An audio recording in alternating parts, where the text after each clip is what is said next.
Circulation of learning, teaching service. And so don't there is no and then I will give the floor. And then will be all the same questions, which will be again what are the main improvements, change a little bit depending on the result of the discussion. All the copyright form.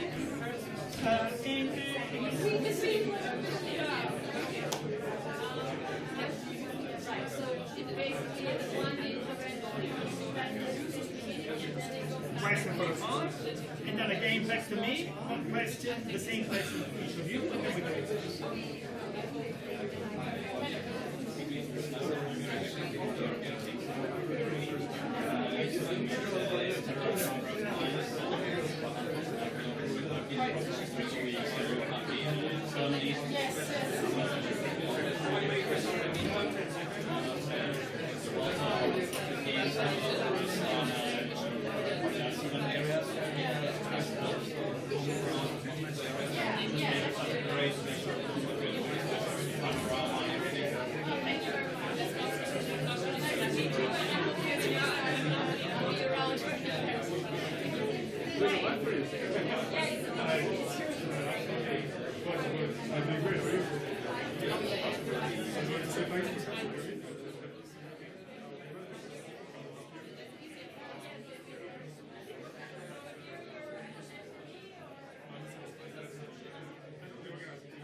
So, ladies and gentlemen, good afternoon.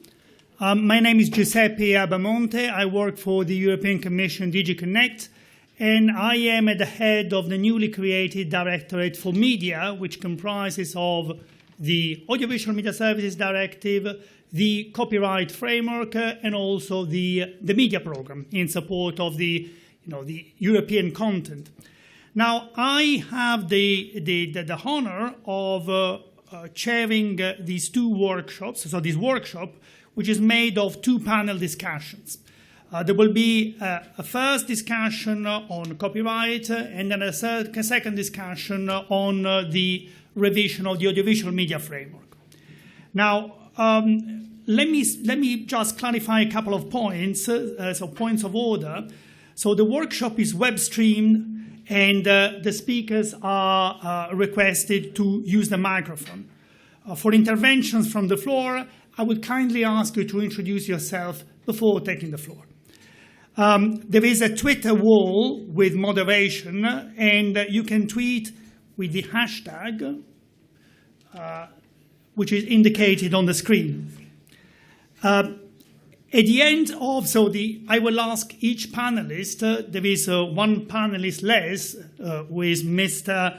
Martin Madej from the German Federation of Consumer Associations, who unfortunately couldn't make it. There may be someone from BEUC, Augustin Reka, who may join us afterwards. So I will ask the panelists to give a presentation at the beginning. So now we have one panelist less. I would say you can speak for 10 minutes. Each. Then I will break for questions from the floor, and then I will ask a poll question, which will be the same question to each of the panelists. And the good thing about this participatory workshop is that you will be allowed to vote on the answers given to the questions. It is something which I just been told, so that's why I didn't tell you before. The good thing is that there will be a coffee break at 4 o'clock, and then we will start again between the two panels, and then we will start again at 4:15 sharp to close off, so for the second panel on the Audiovisual Media Services Directive, to close off at 5:30. So just a few words about the revision of the copyright framework and the modernization of the copyright framework.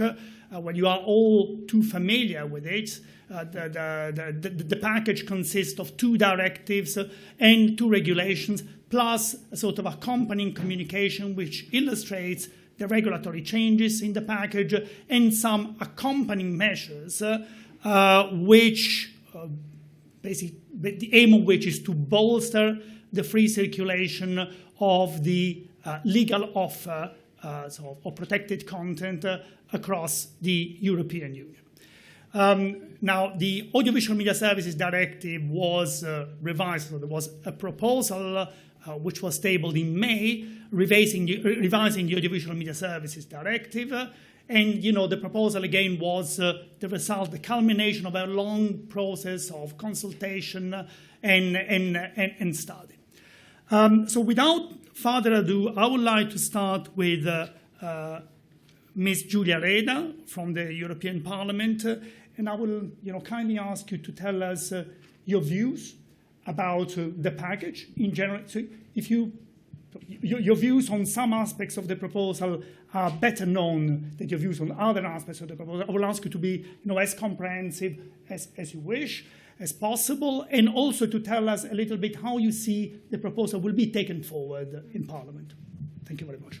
Thank you very much. It's a great pleasure to be here. I think the best way to look at the copyright package is to look at what the European Commission promised the Parliament and the public when it started out. As we all know, of course, the copyright reform is part of Juncker's digital single market strategy, which during his campaign for president of the European Commission was his number one priority. And the purpose of this digital single market strategy and the copyright reform in particular was to unleash Europe's digital potential. So this is very much an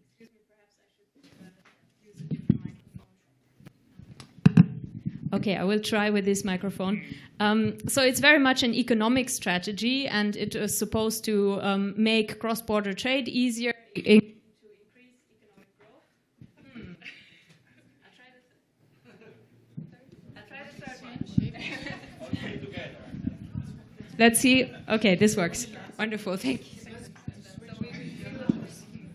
Okay, maybe it's on the receiver side. Otherwise, let's try. Okay. So, Commission President Juncker said, let's unleash Europe's digital potential with this copyright reform. Let's tear down national silos in copyright. And that the purpose of this reform was to make things clearer and make things easier to understand. And of course, the European Parliament has weighed in on this discussion when it passed my report last summer. And I have to say, while some of the recommendations of the Parliament have been taken up by the Commission, for example, in harmonizing some exceptions, at the same time, in some areas, the Commission has proposed the exact opposite of what the Parliament has proposed, namely in bringing forward a proposal for an ancillary copyright for press publishers. I would like to start with the exceptions to copyright, perhaps. I do have to say that it's a rather modest proposal compared to the initial announcement of tearing down national borders. There are 3 new exceptions in this copyright proposal. I think positive is certainly that these are mandatory exceptions that will apply across borders. And so if they are adopted in the legislative process, they will certainly make the exchange of content across borders easier. And in this respect, I think follow what the Commission has set out to do. Yet at the same time, I find it startling that none of these exceptions, so we're talking about preservation within libraries, we're talking about illustration for teaching, and we're talking about text and data mining, that indeed none of these exceptions will be allowed to be used for commercial purposes. And I have to wonder if the purpose of the digital single market strategy is to increase cross-border trade, why this reform has somehow left out the commercial realm and making things easier for businesses who have to deal with copyright-protected content. So I think particularly in the area of text and data mining, we will have to look at whether the scope of the exception is far enough, but certainly introducing such an exception at a European level, I think, is an element that can help unleash Europe's digital potential, as Commission President Juncker has promised.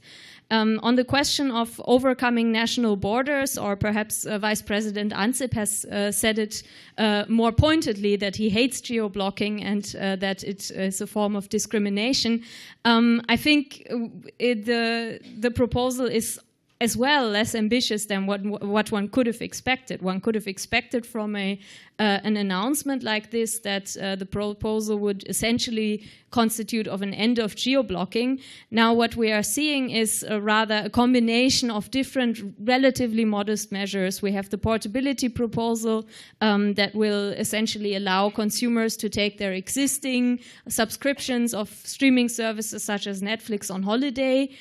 We have a new regulation proposal that will allow broadcasters to acquire licenses within a single country. And I do think this is a very good idea. It's a good proposal because it will allow to unblock the kind of content that doesn't get commercially exploited in other countries. For example, the fact that news on the internet are quite often geo-blocked, I think from a commercial point of view doesn't make any sense, but it does cut people off from ways of informing themselves. So I do think this is a good idea, yet at the same time I feel that the Commission proposal is somewhat inconsistent, because in other areas, like the AVMS directive, the Commission is trying to create a level playing field with the rights and responsibilities of broadcasters on the one hand and VOD platforms on the other hand. Yet in this area of copyright now, broadcasters are given the possibility for more simple licensing, yet VOD platforms are not. So I think there we also have to look at the consistency of the overall proposals. I do think there are some good elements when it comes to improving access to content, though which is, of course, I think the main topic today, such as the possibility to make it easier to license out-of-commerce works, so to make it possible for libraries and archives, for example, to put works that are not in commercial circulation, where there's absolutely no damage for right holders, and to put them on the internet for everybody to use. So we're not just talking about films or books that are no longer commercially available, but we're also talking about materials such as political campaign posters or buttons or other materials that museums have in their archives that are restricted from a free circulation because of copyright, but there is no economic reason for this being the case. So I do think there are some good elements, although the devil is, of course, in the details, and we will have to see how we can best improve these proposals. But I do think at the same time there is very worrying development with the proposal for an ancillary copyright for press publishers. This has been a topic within the discussion on my copyright report, and at the time the European Parliament has repeatedly rejected the notion that press publishers need such a neighboring right. I hear time and again this argument that because other producers of content have neighboring rights that this should be the case for publishers. I just have to refute this notion on a level of principle, because if you look at, for example, the kind of neighboring right that a producer of a music record has, this is a right that is granted in one particular recording of a song. But if somebody else records the same song with the permission of the person who actually wrote the song, you end up with two different recordings. But if two publishers publish the same text, the end result is the same. So therefore, the copyright of the author and the neighboring right of the press publisher would end up being the same thing. So that something is being protected that is already protected through the author's copyright. And if anything, it would take away from the author's control over their work and the ability to exploit it. Of course, the neighboring right for press publishers is not a new idea. It's an idea that has already been tried and has failed in both Germany and Spain. And this experience that this law has not achieved the goal that was set out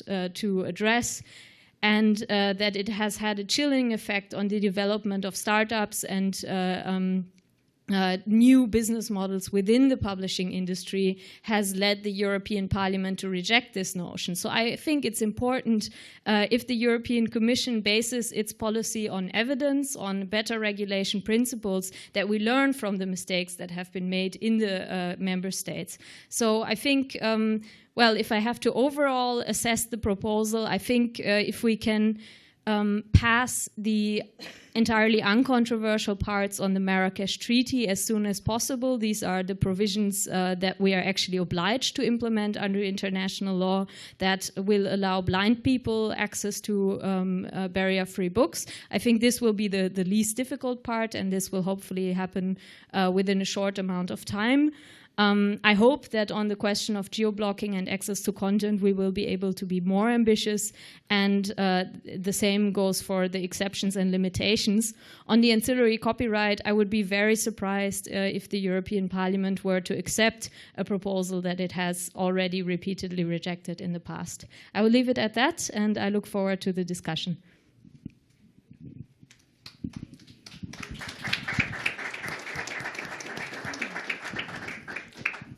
Thank you very much. I would like to give now the floor to a country fellow woman of mine, Simona Martorelli, European Affairs Delegate of RAI. So again, your impression in general of the package, and in particular, talking about the regulation, if you feel that the new rules in the regulation, in particular the country of origin and the mandatory collective management system, will make your life easier. Thank you, Giuseppe, and thank you for inviting me. I not only represent my organization company, that is RAI, the public service broadcaster in Italy, but also EBU, the European Broadcasting Union. And we generally welcome the proposals made by the European Commission, because also if we want to give a look at the market and the elements in the market for the distribution of audiovisual sector, we see the public service media media produce, assemble, and distribute a vast amount of regional programs on a daily basis for television, radio, and as well, of course, on online, linear, and and on demand.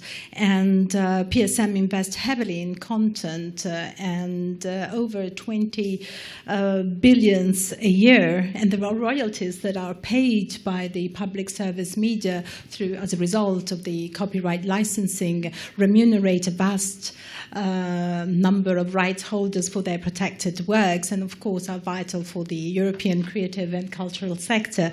But of this investment, it's important to say that 84% is invested in original content. And therefore, this all requires numerous licenses for copyright works and involves a massive rights clearance. And so, of course, for broadcasting 24 hours, 7 days per week services, and PSM concludes more than 70,000 contracts per year, and one single program can involve up to 100 contributions and rights holders. EBU also analyzed that the EBU members in the 5 largest European countries broadcast over 3.1 million hours yearly of radio and television programming, and one large broadcaster can easily use up to 200,000 pieces of recorded music every week. And as audiences obviously want to have access to content on all platforms, PSM provide live viewing, catch-up services, and on-demand services, and we definitely need a simple and efficient licensing mechanism in order to provide the rights clearance. This is why we think that the proposals that the European Commission made on 14th of September, in particular the regulation on certain online transmission. It's a very long title, but we know what we're talking about. And the directive, of course, on copyright and digital single market match EBU proposals done in the past. And in particular, they match the need to modernize the framework for copyright licensing on a technological neutral basis. But I just wanted to touch upon some aspects of the regulation in particular. We welcomed, I know I will maybe get criticized for this, but that according to the Commission, the proposals that relate to the country of origin principle will not undermine contractual freedom that is maintained in Recital 11. And the contractual freedom is important for us between rights holders and broadcasters, as rights holders have the freedom to decide to limit their geographical scope for licensing, and the contractual flexibility and the territorial principle are crucial for public service broadcasters. And therefore, because we think that it enables the contractual freedom, enables the rights holders and the users to decide how, when, and where have the licensed content offered, and the territoriality principle underpins the funding of the European works and is crucial for cultural diversity and for the creative value chain. And we also welcome the scope of the country of origin the rights clearance principles that was enshrined in the Cable and Satellite Directive applies now to ancillary online services. Of course, this will reduce, let's say, to simultaneous online services and catch-up services. Therefore, there's the need of simultaneously with or for a defined period of time time after the broadcast. So there is this subordinate relationship between the ancillary services and the broadcast. So OTT services such as Netflix and video on demand services are excluded. But also for the retransmission principle, the current mandatory collective management of rights clearance enshrined again for cable.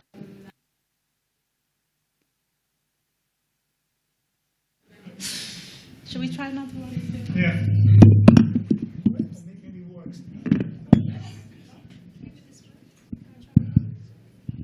Apologies. Well, not my fault.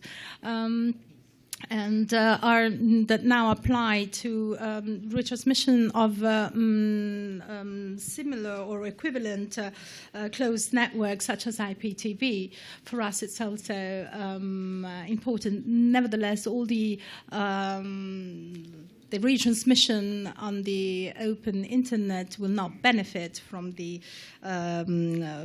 mandatory collective management. We're also in favor of the criteria for payment of rights holders because they particularly take into account the aspects, all the aspects of the ancillary online services, the feature of the ancillary online services, and the audiences of the member states where the broadcasting organization has the principal establishment, and the audiences, of course, of the member states where the online the ancillary online services service is accessed and used, and we also welcome the broadcaster's veto is retained, and so that we are not subject for what concerns the rights exercised by a broadcaster on their own programs, that we do not. So we're not subject to the mandatory collecting management, because it's very easy to identify broadcasters for operators of retransmission services, and instead, of course, this principle is applied to rights holders because of the multitude of rights holders, even though, of course, they're in order to exercise the right of granting or refusing the retransmission authorization, they need to do it through a collective management organization, even though they can choose one. For the directors, very, very shortly, we're okay with the exceptions, the new mandatory exceptions, but for the out of commerce works. Article 7, paragraph 2 defines the out-of-commerce works in a way whereby archives or broadcasts are not targeted. I think we will need to go more into details. The devil is in the details, as MEP Reda was saying, and we agree, so we need to go further on in analysing, of course, these proposals. But for the time being, we're positive about it. Thank you. Thank you very much. And I would like to give the floor to the next panelist, Malene Ehler, who is attorney at law at Nordisk Film Production. So, Malene, I would like to know what you think about it, what you think about the details and the devil in the package. And in particular, if you could say something about of course, the licensing provisions, but I would be most grateful if you could also say something about the media program and possibly about the accompanying measures set out in the communication. So if you know which of these accompanying measures, such as the ready-to-offer catalogs, the licensing hubs, the funding of subtitling and dubbing may facilitate the circulation of the legal offer. Thank you very much. Thank you very much. First of all, I'd like to introduce myself. It does say that I'm attorney at law, but in my daily work, I work with financing and production of feature film. So that is my perspective. I work for Nordisk Film Production. It's one of the oldest still producing film companies in the world. Thank you for the invitation to come here today. It's quite important for us to be here, we believe. And I will, in my introduction, focus on the country of origin regulation proposed by the European Commission, and in particular on why the proposed extension of the country of origin principle to the licensing of ancillary rights to broadcasters does propose a problem for film producers like we, although there is, in theory, a possibility to do a contractual opt-out. It is our assessment that the proposed legislation will undermine the territoriality, the exclusivity, which is the currency which we use when we finance films across Europe. What one really needs to understand is that we do not sell or license finished, already produced films. Unfortunately, we do not have that luxury. We need to be able to sell and pre-sell rights and territories to our films before it's even produced, based on a script, based on cast, based on some willingness from somebody who will share the risk with us when we try to put together the budget. So as a film producer, we do struggle on a daily basis to try to finance our productions. I would say 1 out of 10 development projects are ever financed, ever put into production. And if I no longer have the ability to grant exclusivity, and I mean full exclusivity, to my co-producing partners across Europe, to my European sales agents, to local distributors, to local broadcasters, then I will not be able to finance all the content that we would love to share on a pan-European basis with all of you. So we believe that the ultimate consequences of the lack of territoriality will be less content, less good content, a lower quality of content, not as much linguistic and cultural diversity as we would wish. And ultimately, the consumers will be the losers here. From my perspective as a business person, territoriality is really just a financial necessity. It's really not there to frustrate any consumers. The way we do licensing today is the results of the markets and the economic environment that we're working in. So, and I do not believe that that will change with a copyright reform. We would love to be able to self-finance all our films, if that was possible, but it is very risky business. As I said, only 1 out of 10 is actually financed. And if we want to do the high-quality feature films and TV drama series, which we are known for in the Nordics, we need risk-willing partners. And in Denmark and throughout Europe, broadcasters are actually some of our key financing parties. We have to pre-sell our feature film or TV drama series to the broadcaster in order to finance the budget. So when I come to Danish radio, which is the name of the national Danish broadcaster in Denmark, they do not only want to invest in return of some Flow TV rights. Of course they want online rights, catch-up rights.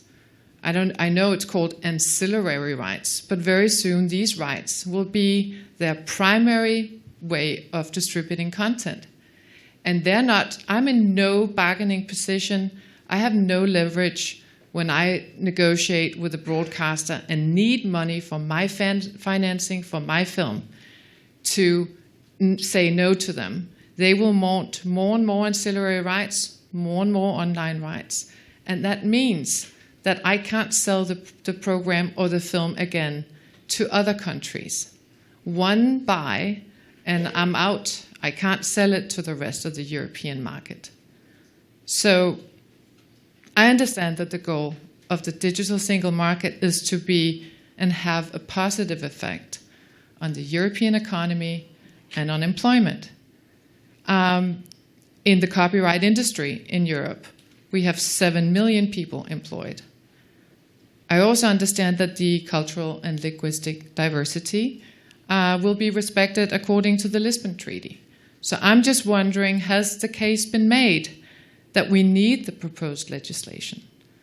We have been quite good so far to find ways to make our works travel across Europe. And all the economic studies that I have read and been looking into actually say the exact opposite, that the erosion of territoriality will lead to a reduction in film and TV production and less choice for the consumer. So I hope very much that the decision-making process between the member states and the European Parliament will favor an evidence-based approach, and that we make that this one got tired, and that we make sure that there is a need for this change, and that it will generate economic growth and increased employment. And in summary, I guess I'd like to say that if I'm not able to grant my financing parties full exclusivity, and not only partial exclusivity, due to the EU legislation slowly digging holes into the principle of full exclusivity and full territoriality, I believe my assessment will be that it will affect the value of the rights to my film and TV drama productions, and it will have a negative impact on my ability to finance film, and it would eventually have a very negative effect on the consumers, because we will have nothing to travel across borders. Thank you.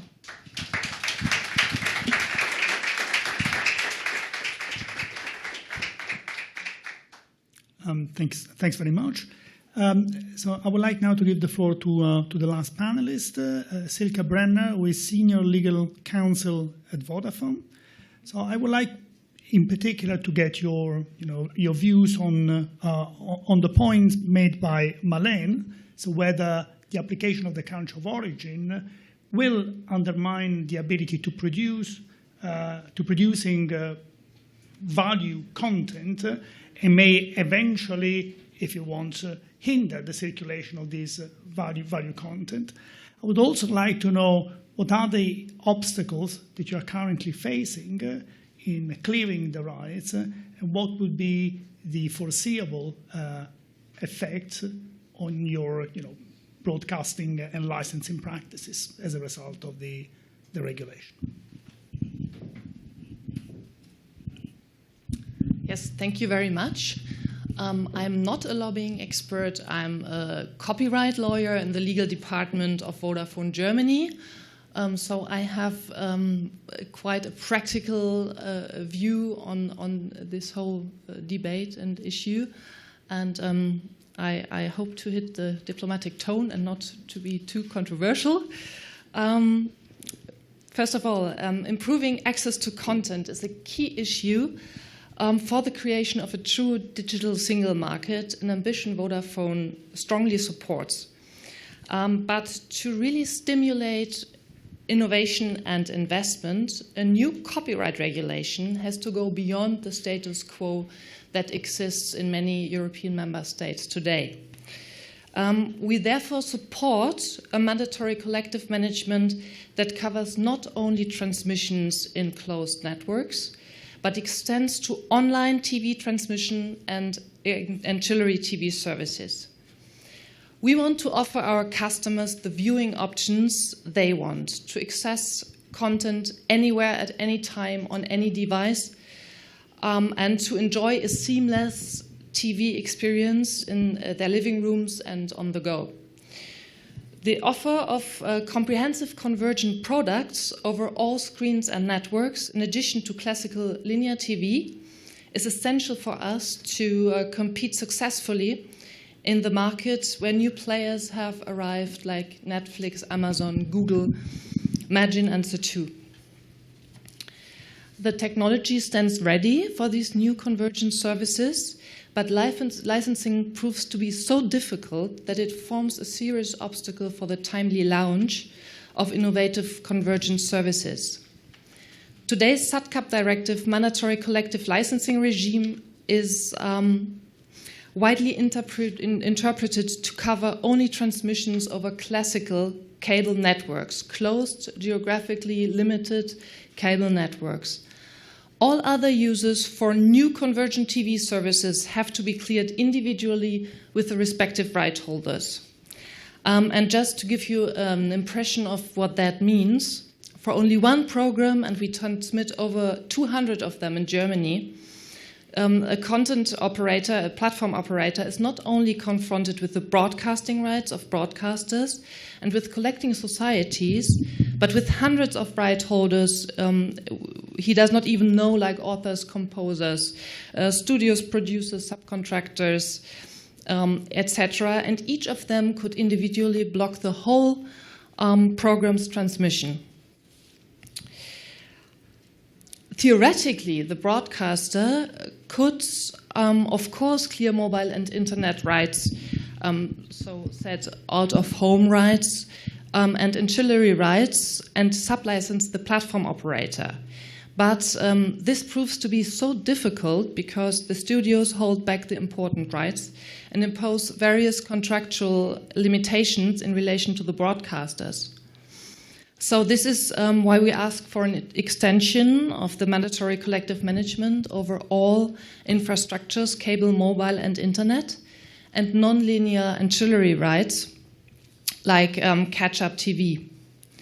The new copyright proposal extends mandatory collective management to IPTV and mobile networks, but not to online transmissions. This is already the status quo in many member states like Germany, where IPTV in closed cable networks is regarded as a technical mode of transmission within the scope of the exploitation right of cable retransmission, and is already falling under mandatory collective licensing since many years.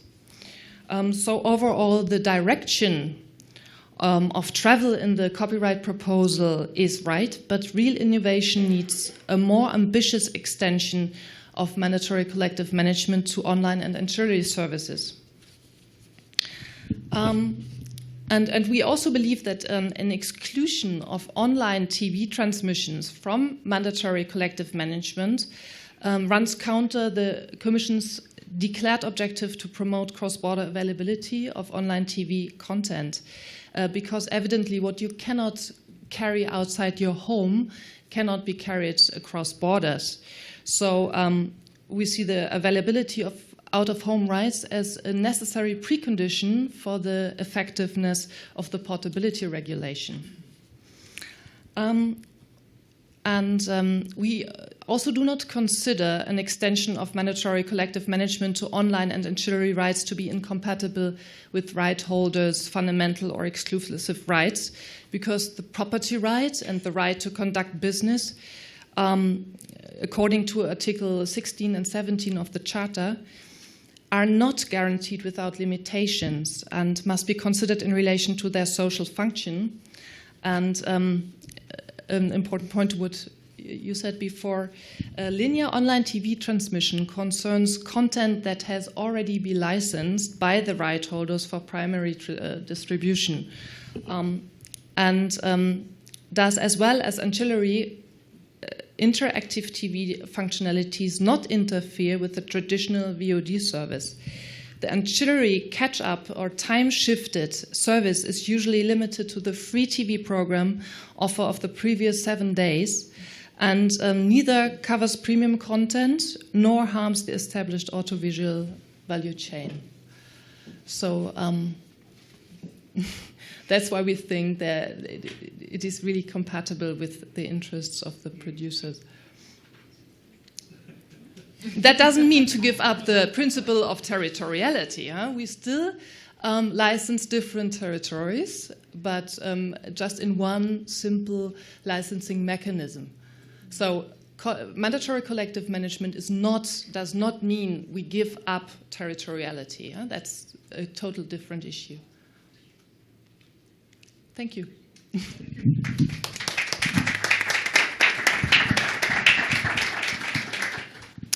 Thanks very much. So I would like now to open questions from the floor.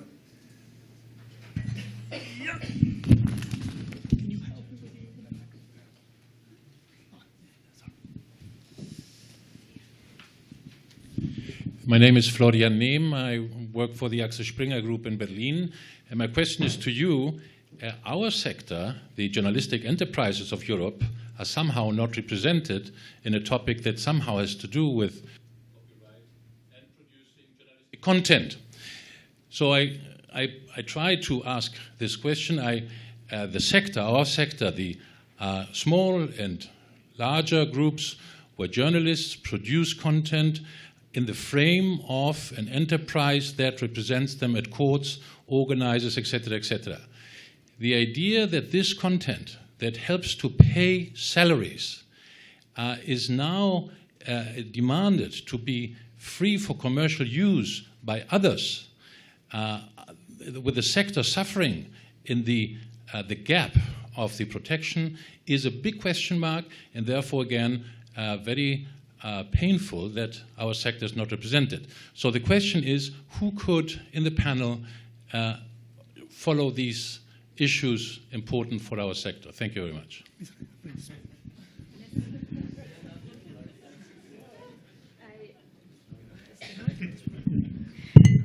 As I assume you know, I follow these topics in great detail, and I think it's important to note that, of course, journalistic content is protected by copyright already, just like any other content. I think it's also important to note why there is a problem in the financing of the newspaper industry and what the reasons for this are. I mean, we all know that there has been a plummeting in the return for advertising revenue in the newspaper sector pretty much since the advent of the internet over the last 15 to 20 years.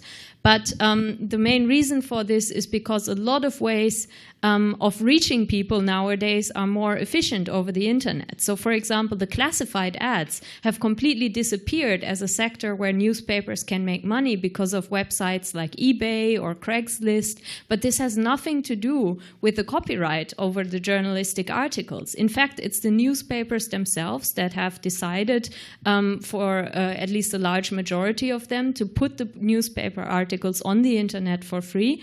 And I know that at least the Axel Springer Group is actually in the black figures in the digital sector. So it is certainly possible to have successful business models with online journalism, as your group demonstrates.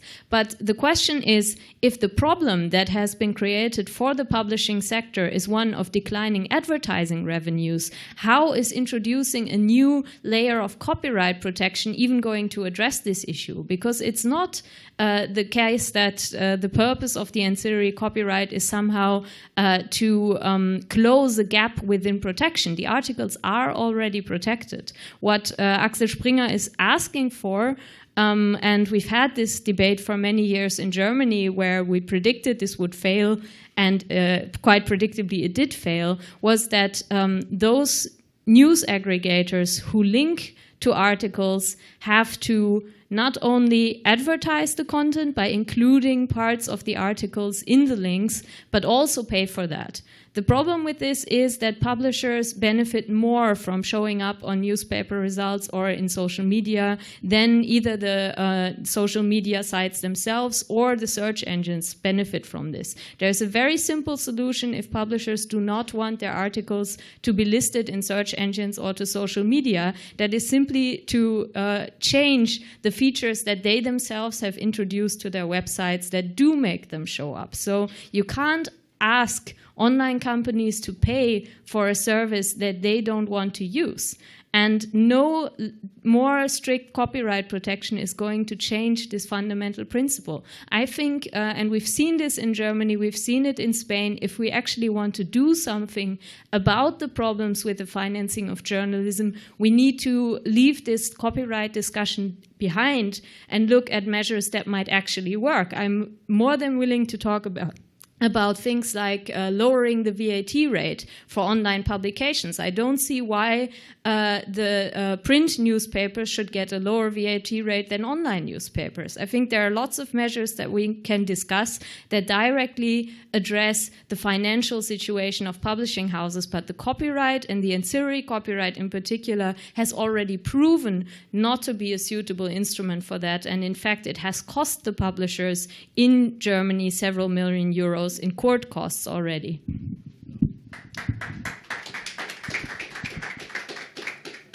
I see the gentleman is not so happy with the answer, but I think this may... No, the question may be pursued bilaterally during the coffee break. So there was a lady, yes, asking for the mic. If you can introduce yourself, please. Hello, I'm Emilie Antonis from the Association of Commercial Television. And I have a specific question for Simona.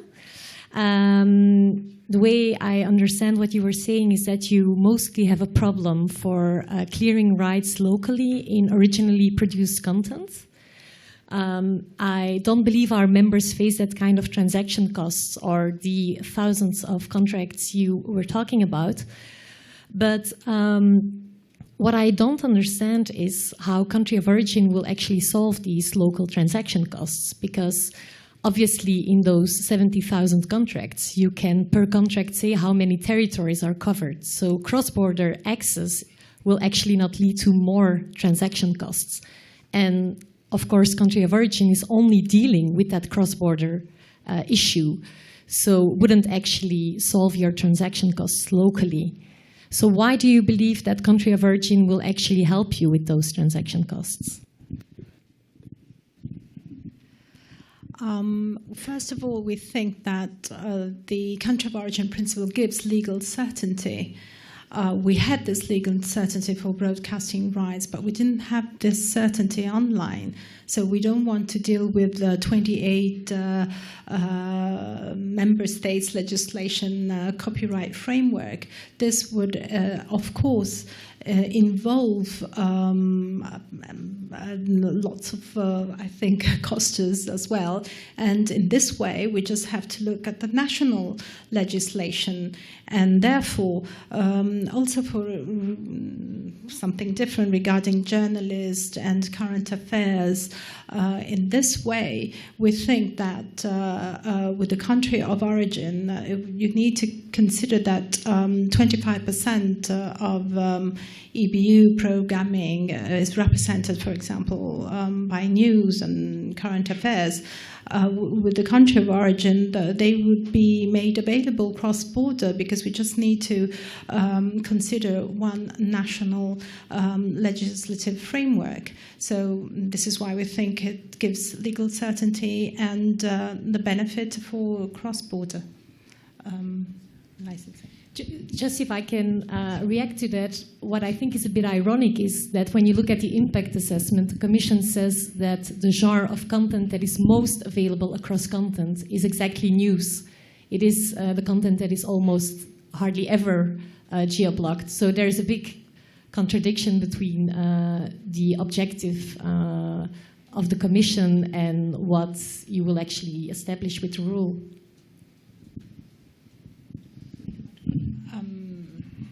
I can say something about RAI. No, I mean, I think this would definitely ease in. I mean, I don't know, and I can't give figures of how it will improve the cross-border access to news, for example. Of course, we have lots of problems, as we all know, regarding premium content. This is another problem because for sports rights, I'm not sure these regulations or for cinema, it will improve. I think we will still have the contractual freedom or obligations not to have an exclusivity on a territorial basis. But I think that on own productions and for program makers within the broadcasting system, these principles will definitely improve the situation. Thank you. So lots of people asking for the floor.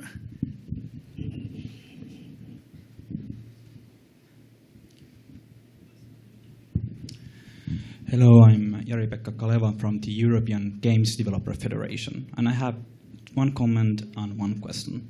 My first comment is related to the fact that, unfortunately, this copyright package is not really looking to the future. For example, there are many things missing here that would make it the European copyright framework much more future-proof. Just one example of this kind of issues is how to use augmented reality content in the future if there is no exemption under the panorama exemption for 3D models made out of this kind of public spaces.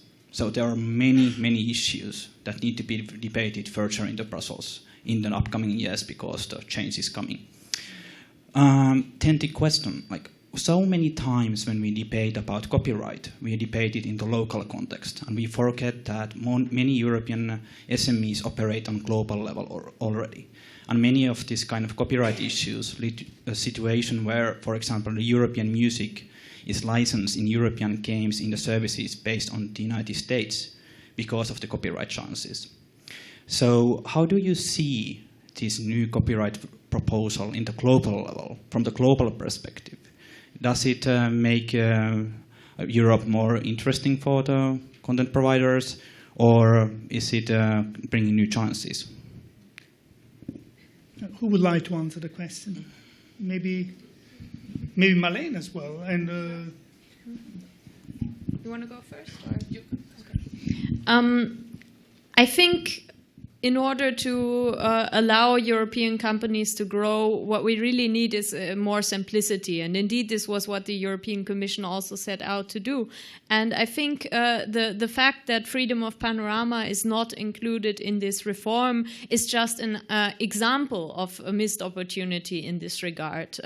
Commissioner Oettinger has actually told the press that 26 out of 28 member states were willing to move ahead with a mandatory freedom of panorama at a European level. 500,000 European citizens have written to the European Parliament last year asking for such a mandatory exception.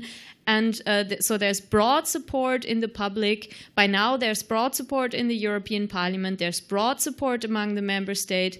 And yet the Commission still doesn't present such a proposal. That is really difficult to understand for me. I'm not saying that it's the most important exception in the world, but what came out of the Commission consultation was that there is a demand for such a mandatory exception. The games industry, I think, is one really interesting example that maybe people don't think about at first glance when they are confronted with the issue of freedom of panorama, but it's certainly important for journalists. Publishers have responded in the consultation that having one rule rather than 28 would just greatly simplify their ability to sell the same content across borders. And I really don't see why these really common sense minor changes that can just make business go more smoothly, why they aren't addressed. I think in some respects, this is also true for the existing proposals, that when they could have been simple, they end up being rather complicated, I think, in a somewhat misguided attempt to make all the sides happy. I mean, thinking of text and data mining, I visited Japan this summer, where I think we can learn quite a lot from the approach to technology, and they have introduced a text and data mining exception for all purposes already in 2012. And of course, a startup that is dealing with text and data mining, for example, will think about moving their business to a country where text and data mining is actually allowed and does not require getting licenses for a large number of different rights holders who in many cases may not even know that they can give a license for something like text and data mining. So I think the goal of making things clearer and easier to understand has certainly been missed. And I haven't touched upon the value gap proposal so far. That's also because I think it's extremely difficult to interpret what exactly it is supposed to mean. If I take it word by word, I would have to assume that it is saying that any kind of content platform that is hosting content uploaded by users will have to use some kind of automatic scanning system like Content ID.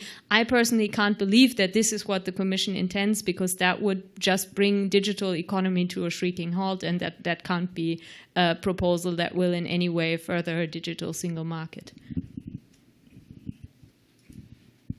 I almost forgot your question, but I believe that you asked something about whether this regulation will make a stronger Europe, a stronger industry, and how we, if we're challenged from abroad based on this. And I need to go back to saying that if we're not able to produce and finance European films and television drama, and if we're forced more or less to have things flow freely between member states, not being able to recoup investments in our often very pricey productions, we pave the way for foreign pan-European and global marketeers such as Netflix, Amazon, Hulu, etc. Very soon there will be no independent film and television drama production industry in Europe. We will be producing Netflix originals, Amazon originals, and they will be telling us what budgets should be met, what cast should be casted, what films should be made. I think we should be very aware that we should leave for the industry to have the contractual freedom to finance and produce our films the way we have successfully been doing so far. Just a short remark on the notion of legal certainty, legal security and simplicity. I think in this international context and also on the different levels, we have national legislation, we have European legislation, we have international contracts. Simplicity and legal certainty, clarity cannot be overrated. What we observe is that especially the legal certainty, what is a transmission, what's a primary transmission, a secondary transmission, what falls under retransmission, is a reason for the hesitance of rights holders and content providers to develop reliable and practical business models. And that's so one of the main reasons why we sometimes don't move forward as far as we want to in our contractual negotiations. So this is a really important point also with the technological complexity. So I really want to, from a practical point of view, to support the idea that simplicity and legal certainty is really a more and more important issue. Some players are already try to avoid or try to make just contractual regulations. But the problem is if you don't have a reliable legal framework and just rely on court proceedings, it lasts like 6 to 8 years until we have a final decision. And if the European Court of Justice is involved, the decisions are sometimes very ambivalent, so they are not really for practical use. We don't have a reliable basis. So I think that's a great issue, and we should really focus on to get things more simple and clearer. Thank you. Yes. Well, Deval, how many more questions are there from the floor? A lot. So I would say that we can have, so we have room for 4 more questions from the floor, and then I would like to ask the poll question to the to the panelists and close it off for coffee, if you don't mind.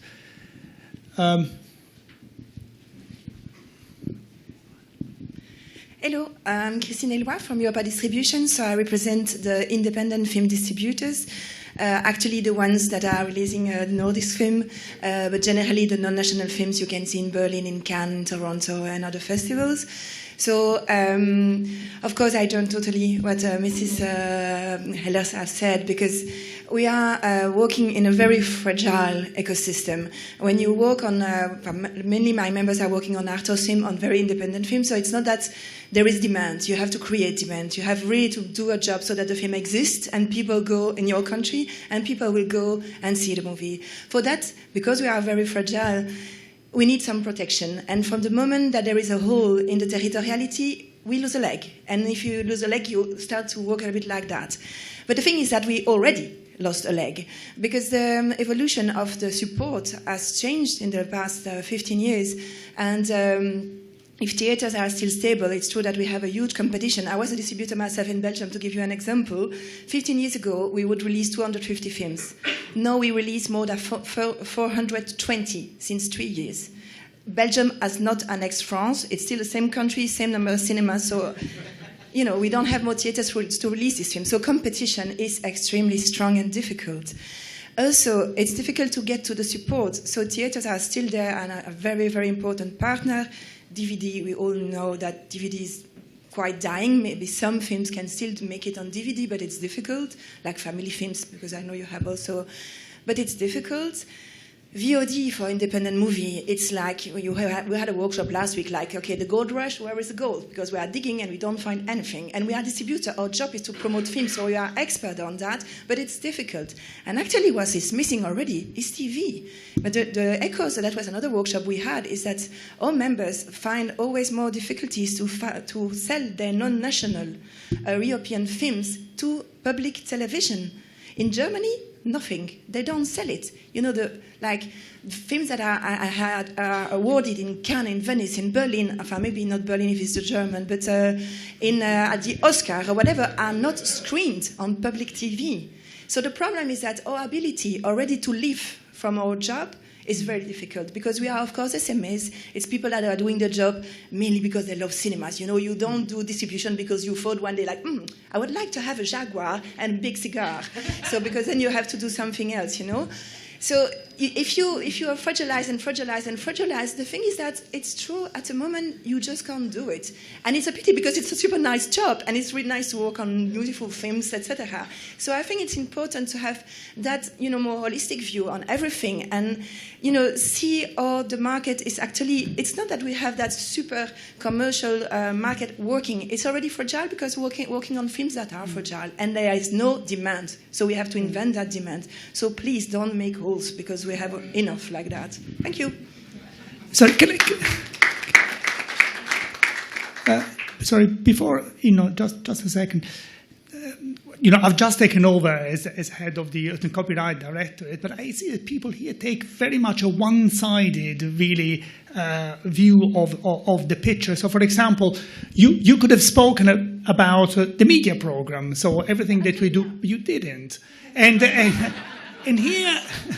So the people are always very pessimistic, and they always tell you what. So I thought that in the Audiovisual Media Services Directive, sometimes that people would not always display very constructive attitude, and views would be much more polarized. But nothing compares to this particular arena.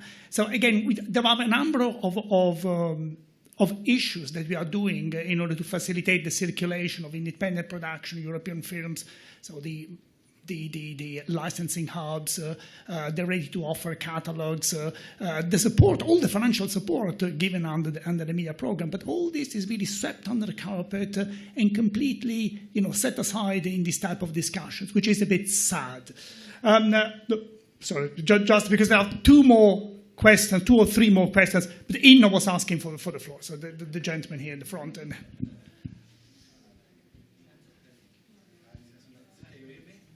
it's a case of act of God. Can you hear me? Okay.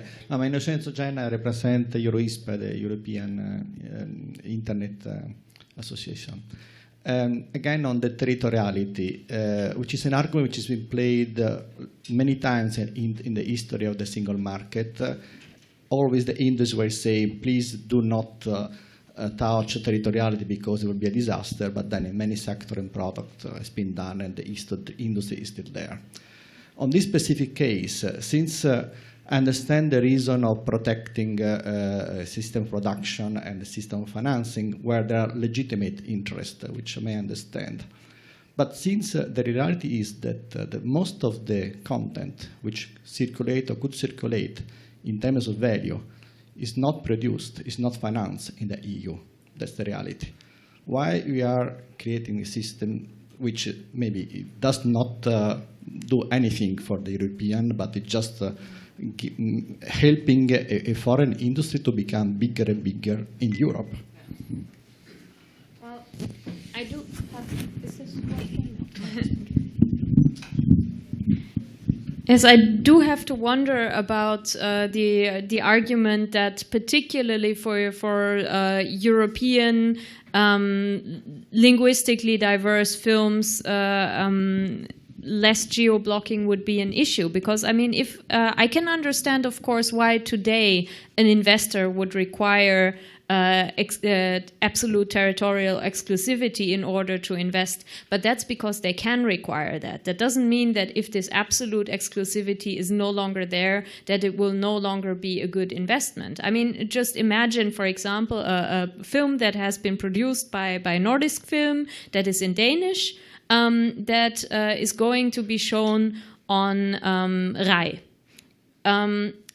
I don't see why, for an investor, the distribution of this film in Italy should be any less profitable just because a Danish language version of the film is available on the internet without geo-blocking. I mean, of course, you need to adapt the product to the market, and in order for RAI to see it, it will have to be dubbed to Italian. So I don't think that geo-blocking is the only way that you can maintain a certain segmentation of the market and still have the possibility to license in different countries and to get investors who are willing to actually invest in this new content. And there I do have to defend the Commission that they have done their research on this. And for example, one thing that was the result of this, that on average, a film that is produced in Europe will be available in 2.8 out of the 28 countries. So for the most part, geo-blocking is locking out users who will never have a legal way of seeing this film.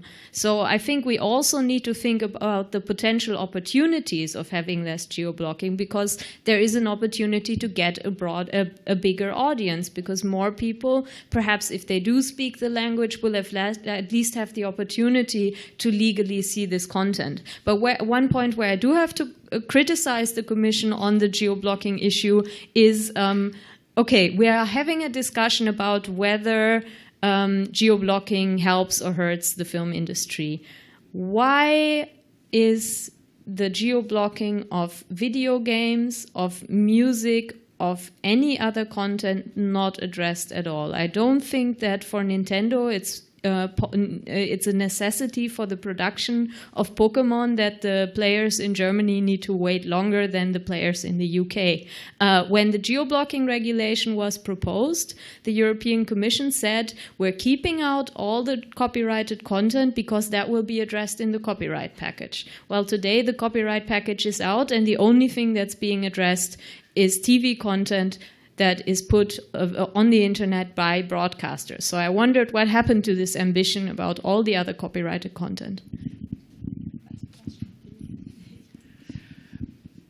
First of all, I would like to thank the lady in the middle about saying something about local distribution, because without the local distributors actually working very hard to establish a local market for films, they would never succeed in the various territories. So we do appreciate both the investment and the establishment of the markets for our films by local distributors. Very, very important.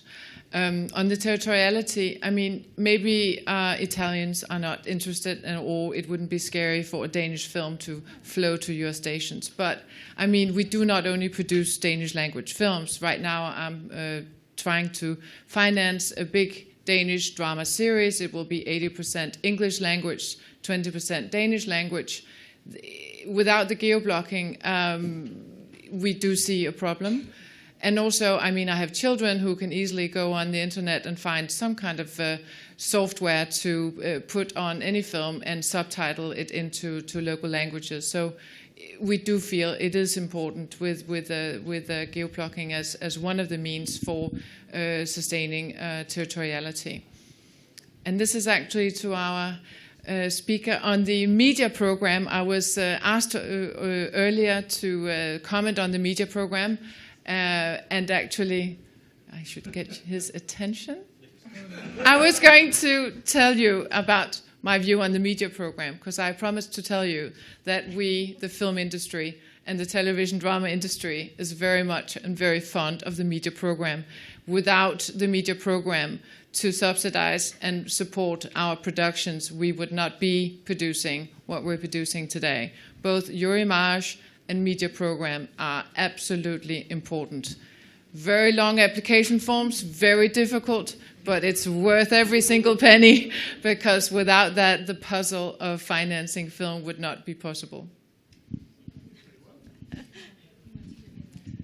Thank you very much indeed. I will try and answer, well, I will answer your question maybe bilaterally, but basically the very short answer to the question is that, I mean, the package that we have now is a complex piece of legislation, and perfection is not of this world. And the ground which is covered is very, very broad. There are still some outstanding issues, such as the ones you mentioned, that we will be analyzing in the very near future, and nothing is excluded. So no, we don't exclude that in the future there will be further proposals to address this type of issues. So there is not really the end of the game. It's not the final word. And so as I said, we cover a number of issues. We do not cover everything, and we could have gone much further if we wanted. So please, 2 more questions. Then the poll question, and then we close it off if you want to have your coffee. So there was a lady there, and there is a gentleman at the very back.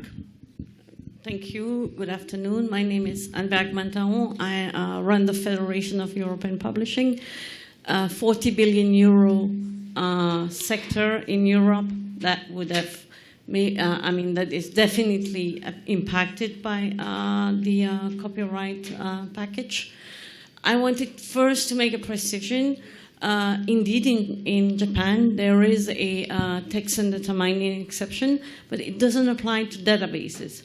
So I think that it's a very subtle clarification to be made. So, but going back to the reform, not sure it's a question as more than a comment, because there's no one in the panel that represent either publishers or authors of books.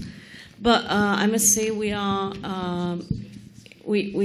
appreciate a lot that the Commission has seen that we're making efforts to license our users, especially that together with the authors and the collecting societies, we've been working on Art of Commerce in trying to revive those works which we can no longer exploit because it doesn't make sense commercially, but they may be interesting to the public. And I wanted to say also that it's really important that even if we don't have a neighboring right, that by virtue of our contract with the authors, we are considered as rights holders. Indeed, the authors are assigning us or licensing to us the exploitation rights for a number of uses, either books or we can go also audio, ebooks, etc. And therefore, it's very important, and we are quite satisfied that this is contained in the directive. So, satisfied. Very well. So there is a gentleman there in the back. Thank you. Mark Lichtenheim, the chairman of the Sports Rights Owners Coalition. We talked a little bit about premium sports rights in this context earlier.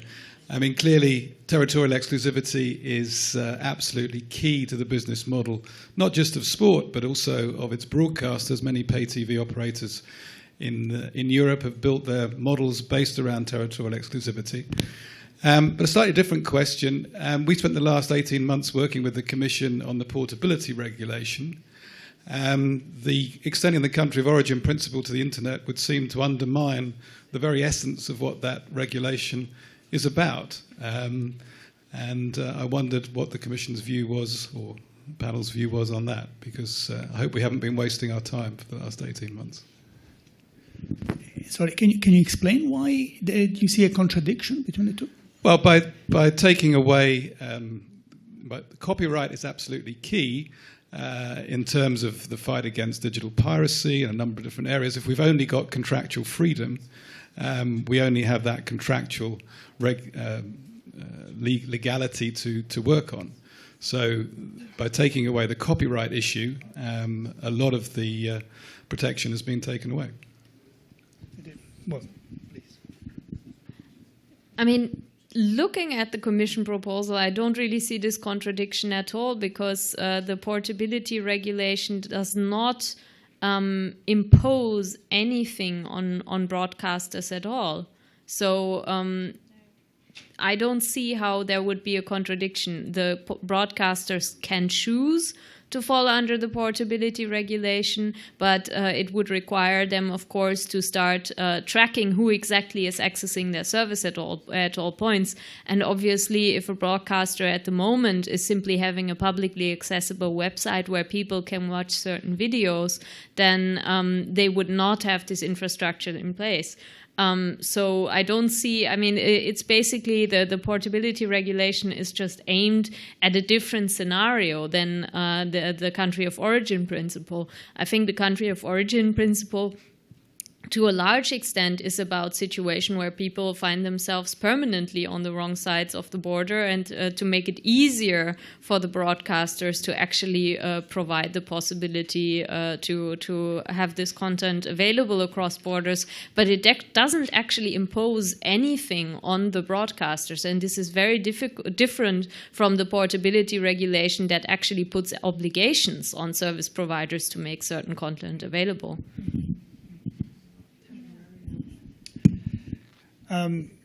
Well, I would like now to ask the poll question, if you don't mind, and then we close it off. So we've spoken about what doesn't work and what you don't like. Let's try now and speak about. You gave and I must acknowledge, a very even-handed presentation at the beginning. So let's try now and work and focus on what works in your opinion. What you think are the real improvements which will be brought about by the Commission proposals. I think the most promising part is the new mandatory exception for education, but there, once again, it's quite limited. It only applies to digital users, but at least I think it will make it easier for teachers and professors to know that they can show the same things to people who are participating in their classes over the internet than the people who are sitting right in front of them. I think this is something, if we don't get the possibility of education right, the possibility to actually participate in courses that are given in other countries, then this is really something that's running against the principles of the European project. Of course, in light of the announcement that basically these kinds of national borders would be torn down in all the areas of copyright and not just in education, it's a small step, but I think it's a step in the right direction. And the contract adjustment mechanisms for the creators, nobody spoke about it. I think the transparency obligations are very good. Basically, the fact that rights holders have to tell the authors how their content is being exploited and to what extent revenue is being generated from that, because I think that a lot of authors find themselves in very unfair contracts and they don't actually have any control over how their content is exploited. I do have to say I'm a bit skeptical about the practical usefulness of the contract renegotiation mechanisms. We have it in Germany. It doesn't have a huge practical relevance. So I certainly I think we have to look at the package overall, and at the moment I see more problems than solutions, especially in the in light of what the Commission initially announced, which was to have a more European copyright framework. I do think there are good proposals, especially on research and education, that we can work on and that we can improve. The transparency obligations on rights holders to inform the authors is also certainly a good element in that regard. Just regarding on this last bit, which is Article 14 and 15 of the proposal of directive, we think it's important to have transparency and a mechanism of correction of contracts. But at the same time, I think this will imply a burden on administrative management and possibly costs. So. But nevertheless, the transparency principle is very important to be safeguarded. Well, we think that the country of origin is very important because it will give legal certainty. Also, if you think that it's difficult to see what legal certainty could be, so I think it will simplify so much all the rights clearance mechanisms for broadcasters. Thank you.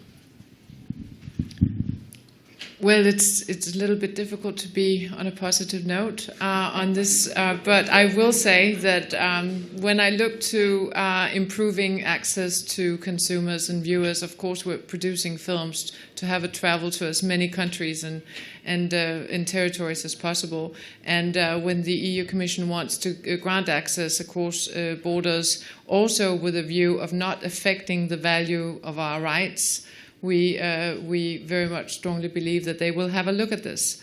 And if they are looking for economic growth and increased employment, they should think about preserving the film industry in Europe. Thank you. Yes, we think that the most promising part of the proposal is the clarification on mandatory collective management.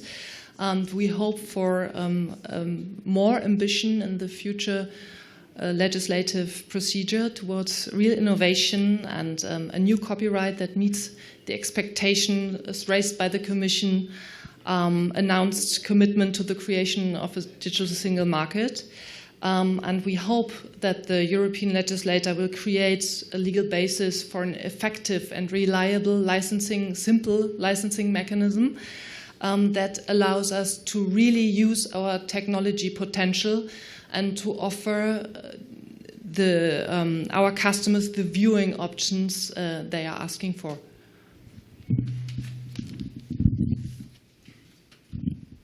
Very good. So I would like to ask you to join me for a good round of applause for the panelists.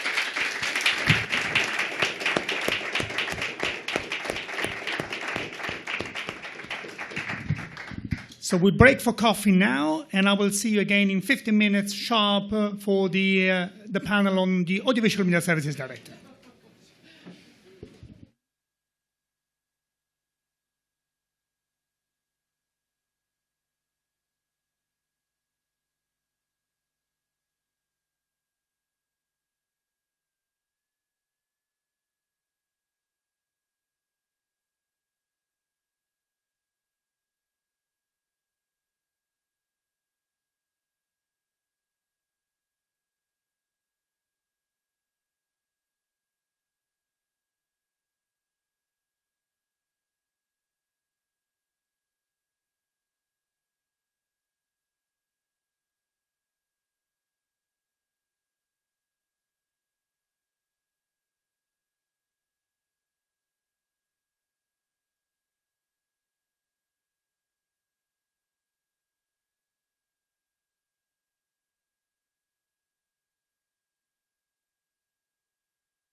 So, ladies and gentlemen, good afternoon again. I would like to start, without further ado, the second panel, the panel on the revision of the Audiovisual Media Services Framework. As you know, the Audiovisual Media Services Directive was adopted, so the new proposal for the Audiovisual Media Services Directive was adopted in May by the Commission. We have a panel, again, of 4 panelists, composed of 4 panelists. And the subjects, so there are 4 topics that I would like to discuss, so I would like them to discuss. The first topic is the extension, so the limited extension of the scope of application of the directive to the video sharing platforms. The second topic is the more flexible rules on commercial communications, in particular for traditional broadcasters. The third topic is the topic, something which has been very controversial so far, of the promotion of European works, in particular on VOD platforms. And then the fourth topic, a topic which is very, very, very dear to the heart of the Commission, which is the requirement of independent regulatory oversight, so of independent regulators in Europe, in the various member states. So the first person, the first panelist is Ms. Lynn Trytsman-Gray, who is Senior Vice President of European Affairs at RTL. So Lynn, I would like to, you to give us your views on the directive, on the reform, and in particular on the more flexible rules on commercial communications. So what will be the impact of this enhanced flexibility on production of own content, for example, and what's the relaxation of the quantitative advertising rules, so what the likely impact will be on consumers? Thank you very much, and thank you for giving me an opportunity to be here. And I'm glad I am here, and it wasn't easy to get here, having tried to board the flight I was originally on and being refused my identity document and getting a little bit of a preview of what Brexit's going to feel like in the Schengen area.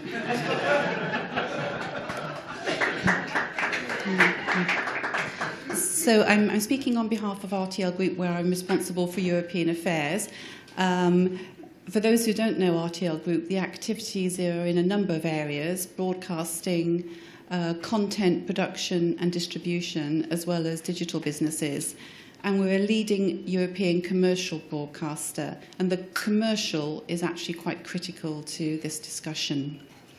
So in terms of what our views are of the Commission's proposal for the revision of the directive, I would say that I could sum it up in a description which is it's very much a step in the right direction with some very positive elements.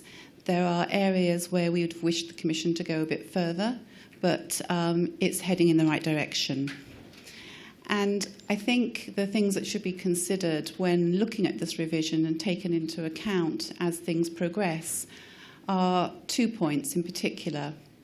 Firstly, what is the future landscape going to look like? The directive we're currently working under is not adapted to the current ecosystem for media. So what we need to get to is something that's appropriate both for this landscape, but also for the landscape of the future. And when you consider the first iPhone came onto the market in 2007, that is less than a decade ago. And if you think about how media consumption has developed and changed since then, it's a major shift. And it's not just the younger people. I don't call myself a younger person. And I know that my consumption of media in the last 5 years alone has dramatically changed. And it will continue to shift. And the thing is, we don't really know how it's going to shift. So what we have to come up with is something that will address that the future may look different to the current environment. The second thing that I think is most important is the issue of fair competition. And this is a principle which the Commission has itself identified by using the term level playing field, which I try not to use because it's kind of overused, but it does make the point and does sort of make it clear what's at question here. Looking at the broadcast business, we have had different competitors over the last years. Many years ago, you'd have said that the competitors for broadcasters were other broadcasters. I don't think that's true now. Our competitors are many and varied, have very different origins and operate different ways, but they're competitors because they're doing the same thing, and that is putting content out for the consumer to watch and enjoy. And there's a lot of content. Again, look at the content available to you now versus what you had at your fingertips 10 years ago. And the sort of atawad, anytime, anywhere, any device mantra is actually very much what needs to drive how we view the media consumption. And the thing is that I don't think many people, when they actually go and sort of choose what they want to watch, think long and hard, now, shall I do that linear or non-linear? So some of these terms are actually not that relevant now. And the issue really is, I think, the content rather than the distribution means. So the focus should be on the content that's going out there, not whether it happens to be delivered in one distribution form or another. To come on to what you've asked me specifically to talk about, which is commercial communications, and this is a critical issue for us. As a group, RTL group-wide, our revenues are derived 50% more or less from TV advertising. That's over the whole group.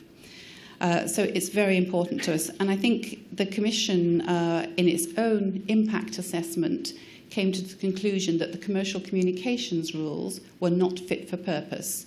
And we would have to agree with that. They are not fit for purpose.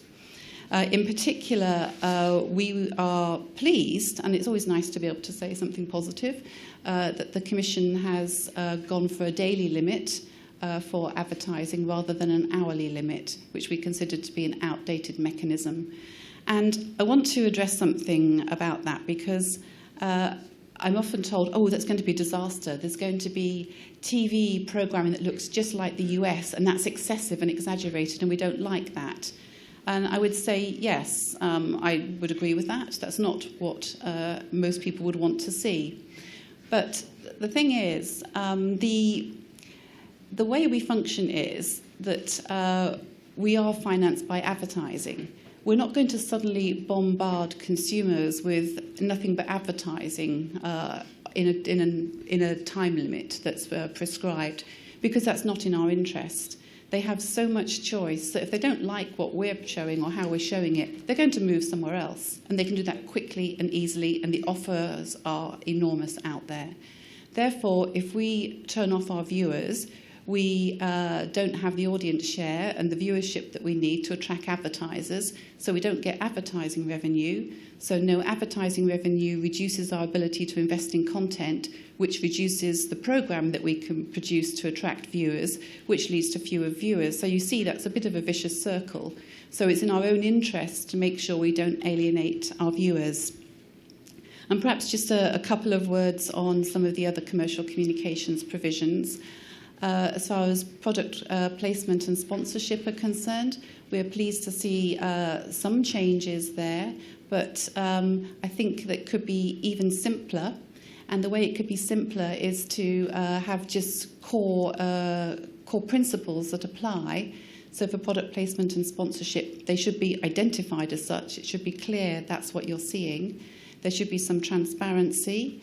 No banned products should be included. And there should always be a separation from the editorial responsibility. The editorial responsibility should always make sure that they are editorially sound. There's no sort of incorrect link there.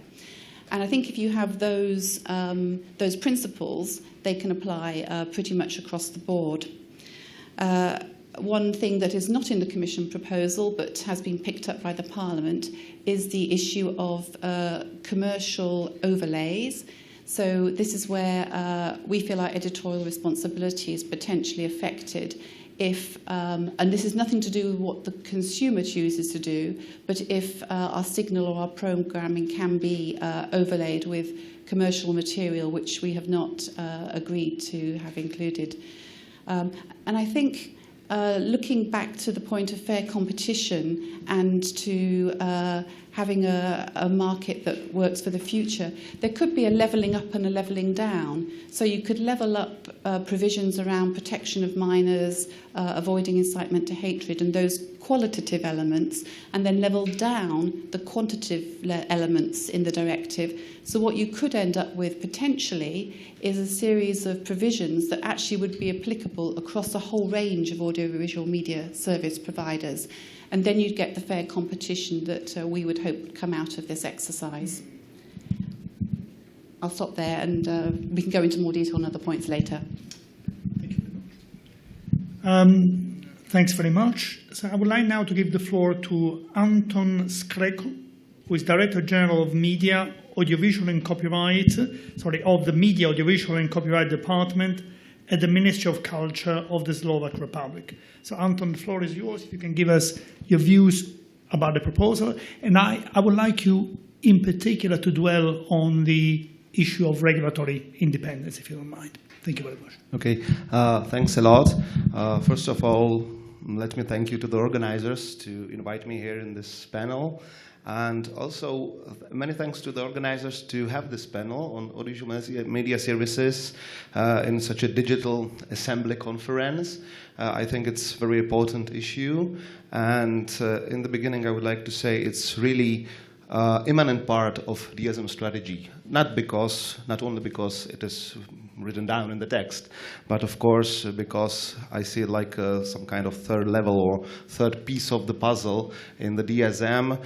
Firstly, we can talk about connectivity, then we are talking about accessibility and portability, and now we are talking more from the perspective of public law, public interest, of the content, and of the protection of public interest. And I'm very happy that I can say that, as in this very panel, for us four, I can see also in the proposal a try or an attempt for balance between public interest and private or business interest, and it's very nice. We started with the commercials and advertising, new rules, some kind of liberalization. It's very good, but I have to mention also another part of the proposal that was not mentioned yet, and it's the protection of minors. That it's also a very high priority for our presidency. We also held a special conference like 2 weeks ago here in Bratislava. We're talking about the protection of minors and regulation convergences in the scope of the proposal of the directive. And I suppose it's a very important issue. Yes, it's true that through this issue, somehow we have a new player in the directive, and it's video sharing platforms. And I think it's very good that we start a discussion from this point, from the point that all the stakeholders or all the sector is here, not only in this panel, but also as from the perspective from the proposal.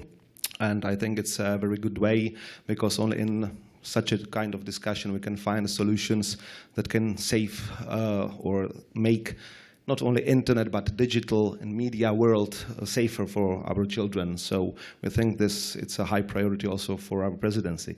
But nonetheless, the refit or the proposal is high priority for our presidency itself. And as to the process, if I have to start with that, we will try to do everything we could to get so far as it will be possible. And we believe that in November at the EYCS Council, we could be able to deliver a progress report and finalize the first reading, and then start in December to working also with the Maltese colleagues and prepare the proposal so the file could be concluded as soon as possible. So we believe that we can achieve our goals in such a kind of discussions, and a lot of discussions at the Working Party, of course, and at the field of the Council and later in the Parliament.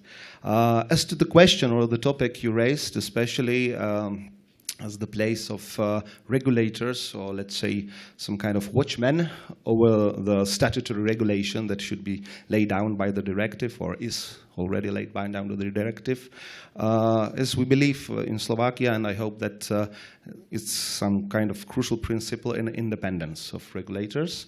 So I think that this is a good start for the discussion. When we are talking about the independence, of course, the regulator itself should be independent, first of all, as to the creation of such a body or such an authority. So let's say like a personal independence, especially from the executive power. The very important second step or second part of independence is, of course, independent budget. Because once you don't have independent budget and someone else is deciding over your budget, you cannot be never so independent as you should be or would like to be. And finally, these two issues will be very nice. But if you don't have enough effective power to do the task that is given to you, it could be a problem. So we think that the regulators should be also so effective so they could achieve the goals and the task that should be laid down by the directive and by the statutory regulation. But the second part of regulators and regulation and statutory regulation is of course, co-regulation or self-regulation, and I believe this will be a really crucial role for our next debates, not only today, but especially at the council and so on, to find such a balance and to say where is the line between the statutory regulation and where is the possible field for co-regulation and self-regulation. And then after that, I believe that we can really clearly see also the role of the authorities and public regulators in that. And after that, at the very end of this debate, we can start debate about ERGA and the possible influence of some kind of, let's say, European common framework in authority or regulation. Thanks very much, Anton. And I applaud your willingness to take the file forward quickly and work with the successor presidents. It's going to be a struggle. And now I would like to give the floor to Eva Martinicova, who is former Googler and expert consultant on audiovisual policy. Well, Eva, if you can tell us something about the platforms, I would say, well, you can tell us what you want, but I would like in particular to touch on the issue of the platforms, and in particular the limited extension of the provisions of the directive with a view to better protect children from harmful content and society from instigation to hatred and instigation to violence. So good afternoon, everyone. Thank you very much for the floor and for inviting me. I'm very honored to be here as a panelist. We were just talking when we were discussing with the panelists our notes. You can maybe see some very interesting thing, and this is that we both with my colleague Netflix, we have our comments and talking points on the phones, on mobile phones. Well, our other colleagues have it on paper, so we were just like laughing that it's the digital and the online, offline world. No, but we are very much connected. And I would like to start actually this with a question to the audience. And because we are discussing here really like legal matters and complex matters, so who in the audience is a lawyer or lawyer dealing with law? Excellent. And who is a consumer? All of, yes, exactly. And that's exactly the point, that we are now currently discussing the issues from a professional point of view, which is of course great, but we must not forget that we are also all consumers. Now, I would like to start again with a question. We have been touching this here recently also in the previous panel. Like, do you think there will be a future where you can shop for a content the same way like you shop for online groceries? That you simply go to an online provider, you pick channels, any you like, you just make a selection, put it in the basket and watch. Well, that's the question, and that's why we are here. Now, with the AVMSD directive, obviously this is a very long traditional piece of legislation. It has been revised in the past very often. And It has been a pretty nice sectoral piece of legislation, like all of others, like, for example, telecom, automotive, copyright. So we were pretty much used. We dedicate ourselves to one sector, and we don't have to necessarily deal with other sectors. Now, with the technological developments, as it's been mentioned here, the reality is that the complexity of the legislation becomes highly prominent. And here comes the crucial task for the regulator or the policymaker. How do I, or if I, do I have to regulate? And if I regulate, how do I regulate in a way that I address all the needs and problems of all respective players? And how do I do it so I still boost the investment? Now, as you can imagine, well, in my personal view, the Commission did a really well proposal, so I do very much agree that the proposal is very well balanced because it does keep the delicate balance between the various actors and the players in the market, and it does recognize the benefits and the specifics of the digital environment. And this I would really like to stress. Now, we all know it's a directive, and thanks very much to the Slovak presidency, and really congratulations. So, given the fact that it's really a balanced, nice proposal, it would be really great to have a nice piece of legislation that the industry knows, everyone understands, because we all know we are bracing here for much more complicated discussions to come, given the telecom package and the copyright package. Now, of course, whatever you do in one piece of the legislation, however, nowadays, as I mentioned, the complexity does influence the other. So everything is literally connected to everything.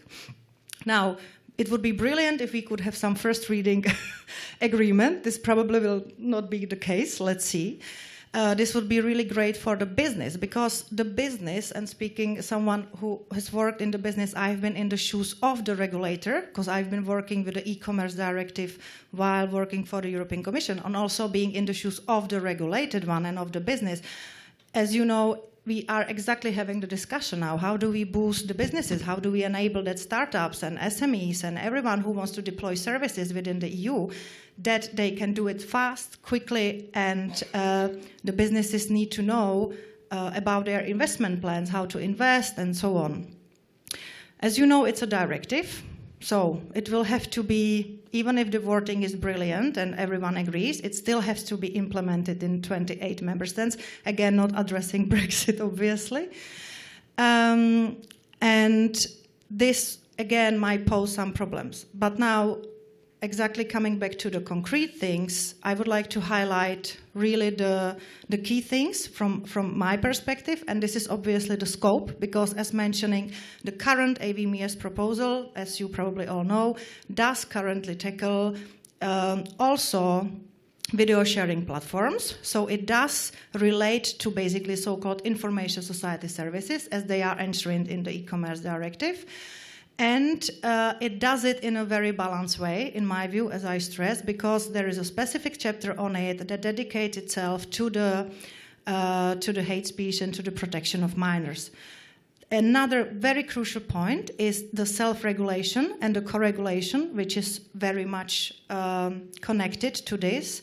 And this is indeed that the Commission proposal, again, is supportive of this self-regulation, and this, in my view, should be exactly this way, that you first should address the matters via self and co-regulation and regulate only where you think it's really necessary. Because as we all know, all the platforms and all the similar services like this, you have flagging reports, you can report content and so on. And obviously, I would remind also of the code of conduct that has been recently adopted on the illegal hate speech online, that's been adopted by the businesses like YouTube, Microsoft, Twitter, and with the European Commission. So a lot of the issues can be addressed via self-regulation, so this is a very good way to keep. And the fact that the way the platforms are addressed in the proposal, I think is really balanced. The problem, of course, might be that you still will have to deal with some clear language, and this is, in my view, might cause problems, because indeed, when you have, for example, terms in the directive like sufficient information or similar things, this still needs some explanation, but this the future will obviously show. Thank you. Thanks very much. So now I would like to give the floor to Cees van Koppen. Cees is manager of public policy for EMEA at Netflix. So Cees, maybe you can, I'm sure that your voice may be a little bit different from this. So the tone of your intervention will be slightly different from the others. So what do you think of the proposal? You can talk about everything, but I presume you will be talking about the provision on the quotas and the promotion of European works. But in doing that, I would be grateful if you could explain how Netflix is contributing to the promotion of European works. So we know that, for example, there is a European production, Marseille, which is selling very, very well. And how do you think that you will ensure under the new proposal better prominence to European works in your catalogue? Well, thank you very much, and thank you very much for the invitation to speak here.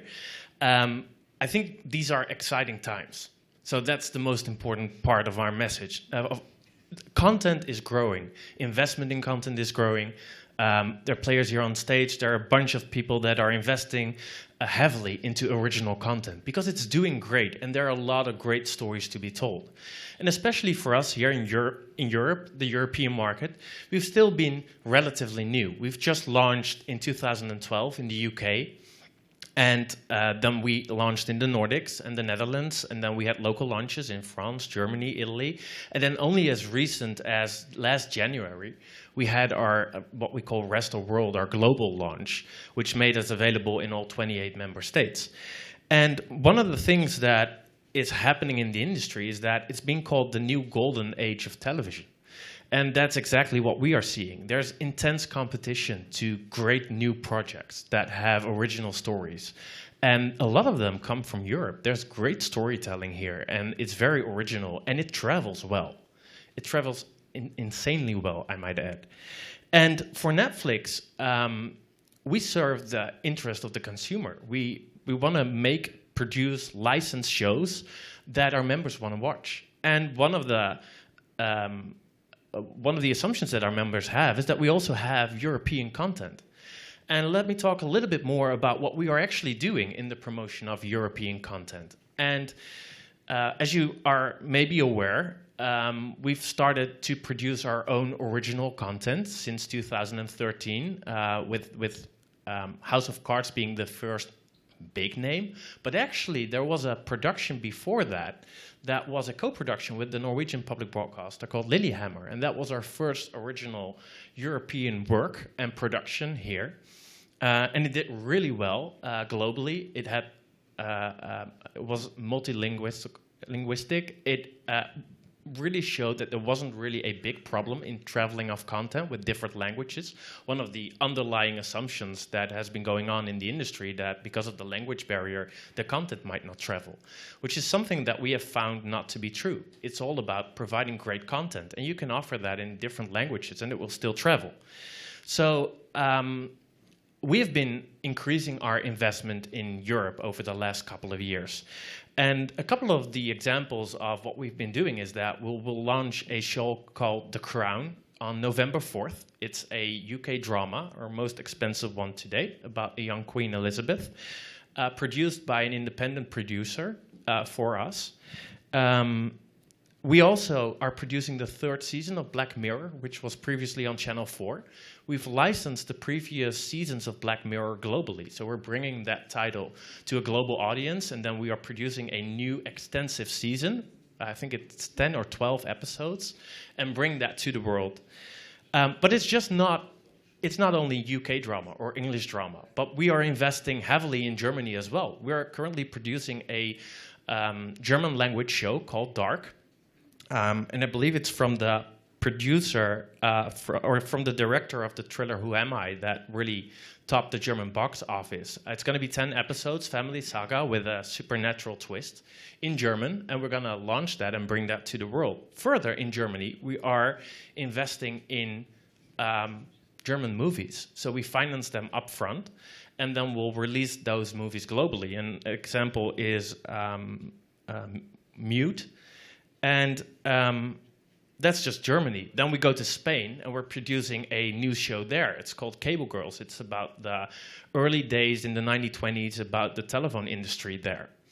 And then we move to France, where we produce Marseille. And recently, a new season of Chef's Table, which really does well and travel. For instance, Marseille is incredibly popular in Brazil. But even globally, you see that a lot of people are engaging with that. So those are a bunch of the shows that we originally produced, but it is not only about producing originals alone, it's also a co-production with European broadcasters. So we're going to do a show with the Italian public broadcaster called Subara in Italy that will be releasing globally. And there are many other co-production deals that are currently in the works and that we'll be able to announce soon. And then next to the co-production, one other thing that we do is we license a whole lot of European works. And we license them globally, and we have a couple of shows that we have the exclusive license for. For instance, Rebellion from Ireland. We have Rita, or The River, from Denmark that we distribute globally. And recently, we put on the service a great show, A Very Secret Service, was produced by Arte a year ago. And we licensed the global rights for that show, and it's doing really well. So those are a couple of the things that we are doing that we strongly believe in, and that, in the end of the day, really promote European works, because there's great storytelling and there's great content.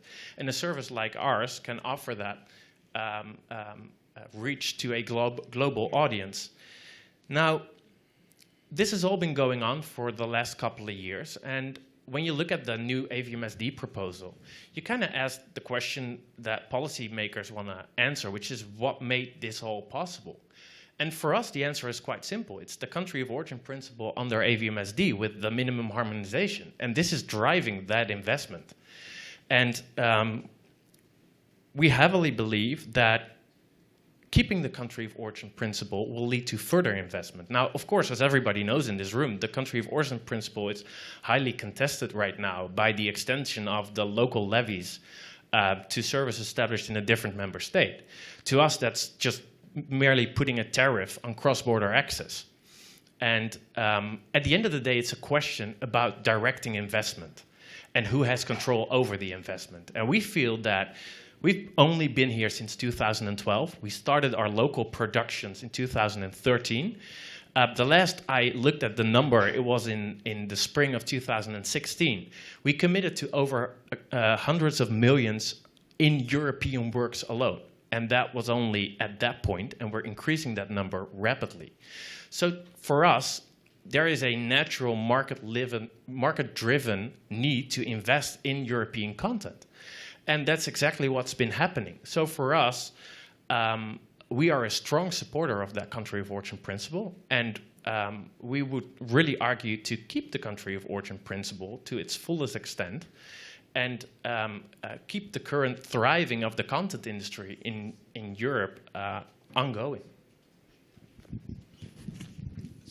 So I draw from your good presentation that you are a friend of that Netflix is amongst the friends of the proposal. So, because after all, the most important thing, which is what you like best, is the country of origin principle that we are retaining in the directive, and which will ensure the integrity of the European audiovisual market.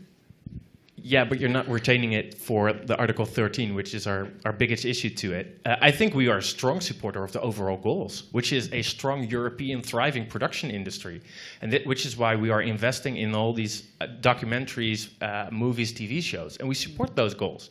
But we think that the country of origin principle actually really works towards those goals, and that the current proposal is a step back. And what about the quotas? Well, the quotas. In principle, a quota doesn't do anything for investment in quality content. It just merely sets a certain number, which seems to be artificial, and doesn't do anything for, let's say, create a great show and bring that to a pan-European or global audience. So I'd say, in principle, the quotas are not the best instrument. But I understand that there is a certain policy objective wanting to promote the dissemination of European works. I just believe more in the strength of the content itself, so the power of the story, and less in quota as an instrument to achieve that. Sorry for putting you so much in the spotlight, but you know, the system of quotas, as you know very well, is accompanied also by a prominence requirement. And so as a result of the combination of the two, VOD companies, but not necessarily Netflix, but the others also, they will have not only to buy a lot of, a significant number of European productions, but also give prominence to them, meaning that they will have to buy good ones, because otherwise there will be no incentive to give prominence to not so good productions. So I think that this two-pronged provision should certainly contribute to our objective to ensure more circulation of, more promotion of European works and more circulation of European works across borders. Maybe you can think about it and you can tell me afterwards. Oh, I'm more than happy to share it now. I think that at the end of the day, it's about a need to produce great content, and that is what's driving this. And then prominence or promotion of that content will follow automatically. And I think that the Netflix service has been doing great in that regard. You can find great European works on our service. We recommend a lot, not only in Europe, but also globally. So I don't really necessarily think that you need to have all these strict rules around prominence. Also difficult with a service that keeps evolving. And it should be more focused towards stimulating high-quality productions and getting them to the audience. Thank you very much. So I would like now to open the floor for questions. Yes, sorry, you have to help me with the microphone, please.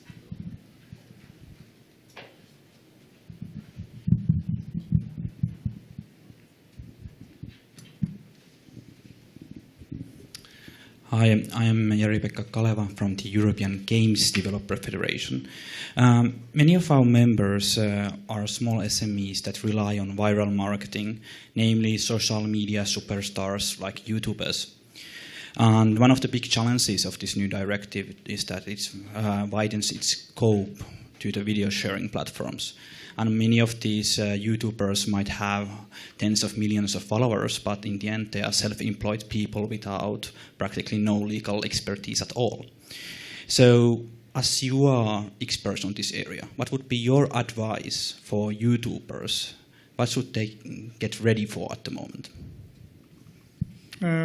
I don't know, Eva, do you want to take the question? Oh, thank you very much. If I only knew. A great question, and coming back also to the content. I think, first of all, that's why I ask if we are all consumers, because in my view, consumers will decide, and whatever the regulation will be, anyway, the market goes ahead. So I would start with the fact that we are now regulating something about some services we know, but who knows what will be tomorrow. The directive or any regulation, any EU regulation, if we are lucky, we can have it. If everyone agrees, no problems, national implementation goes swift, member states are excited. Let's say by 2018, we might have it. What do you know? Do you know how the world will look like, the digital technologies and services will look like in 2018? So it's a great question, and thank you for it. Obviously, I can imagine what you are getting at. Obviously, there is the major issue is, of course, that the scope is being broadened. That's absolutely true.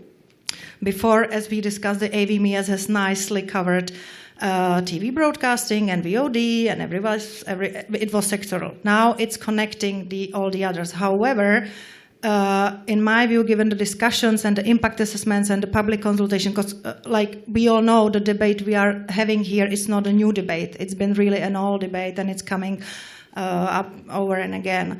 So the truth is that the current version in the Commission proposal of course, is a good compromise. It would need, in my view, there are already recitals that are basically clearly making the relationship with the information society services such as YouTube, so the video sharing platforms. And obviously, I agree, that if it's not possible to make the wording of the new article, of the new chapter on the video sharing platform more clearer during the legislative process within the Council and the Parliament, recitals will always do, because it will at least help the guides for the national implementation. So something to say, obviously, some exception, for example, or some recital that will clarify that indeed the classical YouTube users are not falling under the AVMSD. What we are currently seeing, maybe you are touching this also on the draft report from the European Parliament and other discussions that are trying to even more broaden the scope. And this, of course, this is what I said in the beginning, would be really problematic. Because then how do you want to exercise like editorial control or prior checks on services like YouTube? Like, I mean, only YouTube, if you take only YouTube, it has billions of users, like millions of hours uploaded online. Like, you know, for example, this conference is being streamed online. Yeah, it's basically hosted on a website of the European Commission. Perfect. Now, so basically it's a hosted service. Excellent. Now, can the Commission control what we are here saying, the panelist? Someone could come and say, oh, Commission, you pick the panelist, so you will be responsible. How can they control every word I'm saying if I'm saying, you know, so I think we should always, as legislators or as regulators, really look in the practical implementations it will have. So to conclude, I think the current EC proposal, given the developments, and given, as we said, the need to balance the various positions of various industries and various players, is still okay. And in my view, it just reflects what has already been happening, because, as you know, the services like YouTube and similar already have these technologies and these methods in place. The self-regulation, again, I will stress it, is highly important. If there would be a huge broadening of scope, that there will be basically AVMSD covering also information society services, so basically abolishing the e-commerce directive. This I would see as highly problematic, because simply then when you decide, when you are a business, when you are a startup or SME, and you decide how to deploy your service, you check United States, okay, one territory, one market, one language, you read some things, more or less clear. You go to Asia, more or less clear. You go to European Union, you have 23 language regimes, 28 national regimes. You have environmental rules, consumer protection rules, data protection rules, and everything. So basically, I understand this is, in my view, also a very, very problematic issue. So I would really keep it as simple as possible, if it's possible. Thank you very much. Any other questions?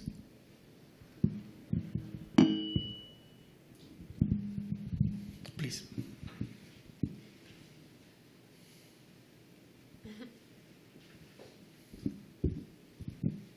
Hi, my name is Greg Pollard. I'm the Association of Commercial Television. We've spoken about quota, and we have a pretty decisive view on that. But generally, on European works, it's always interesting to figure out what's in the scope of European works. And it'd be interesting to see from the panelists what they would think if there were a tendency to go towards a widening of the scope of European works to include sports or news, since at the end of the day we're talking about a directive that's pushed towards entertaining and informing consumers throughout Europe. So it'd be interesting to see your views about a potential expansion of scope on the definition of European works. Would you like to comment?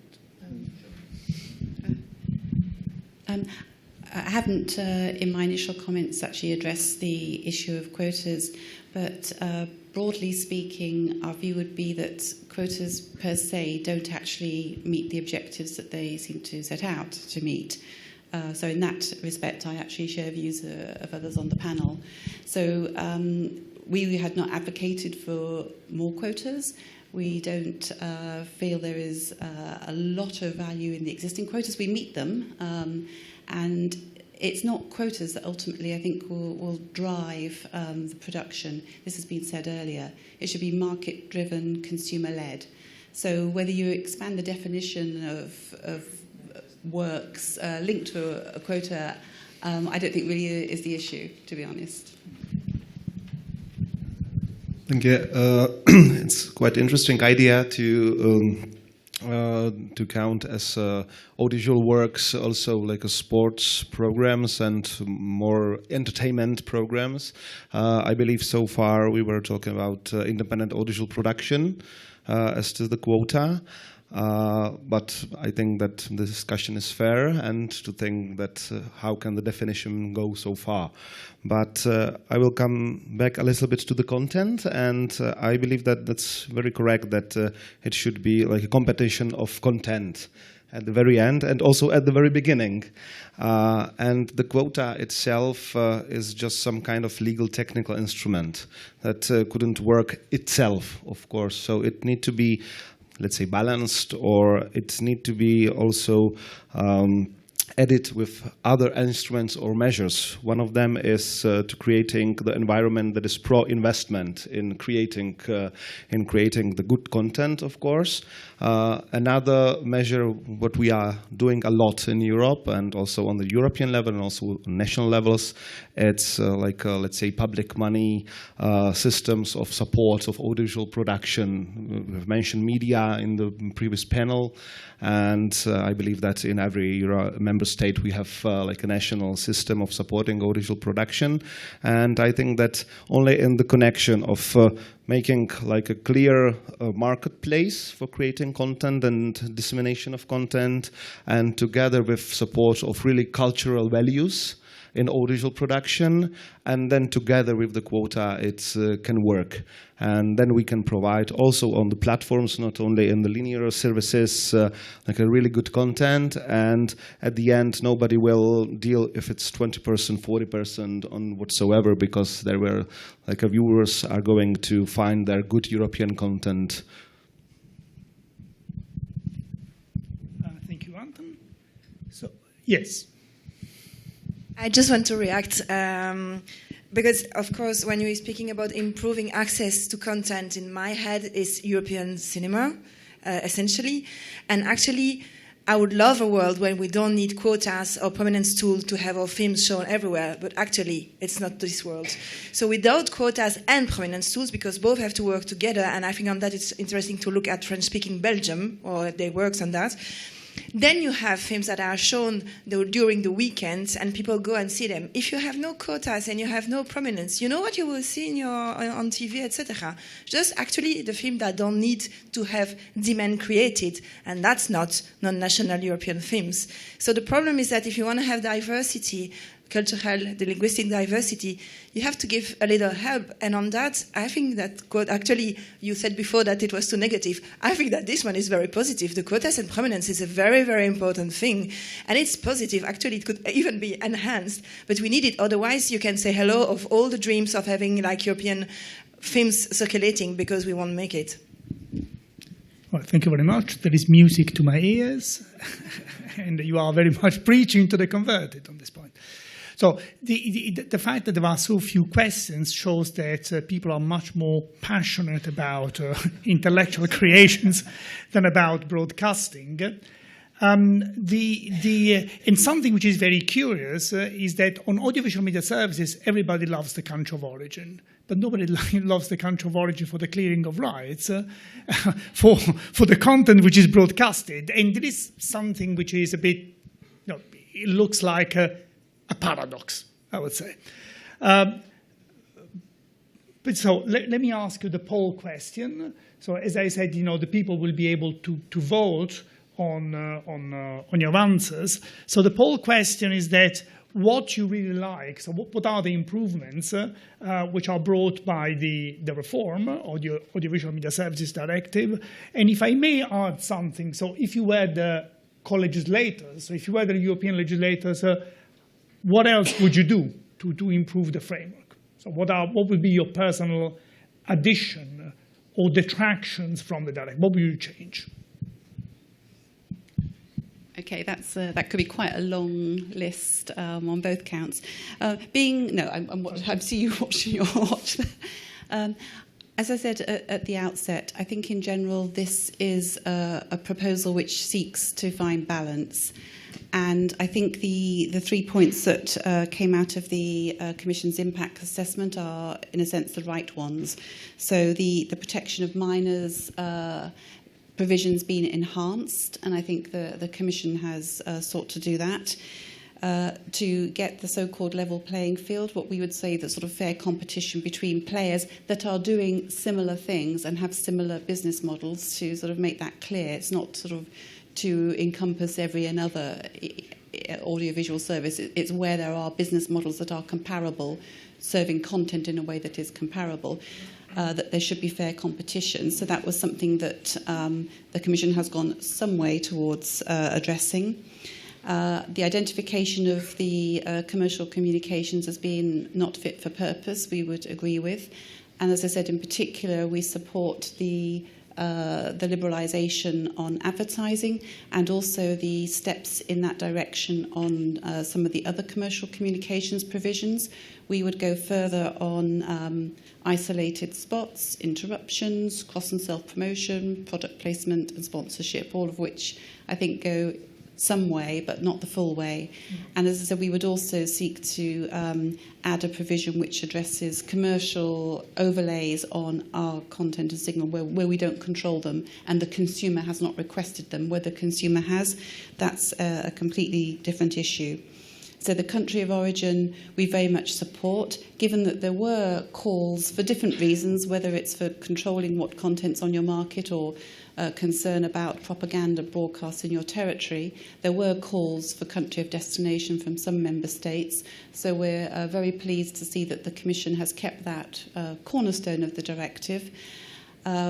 We have some concerns about the changing of definitions around jurisdiction, which could have quite an impact as we see it, which were described as a simplification. For example, referring to the country of origin being linked to the place where the majority of one's workforce is, rather than where the significant part of the workforce is. For us, the significant part of the business is the editorial team.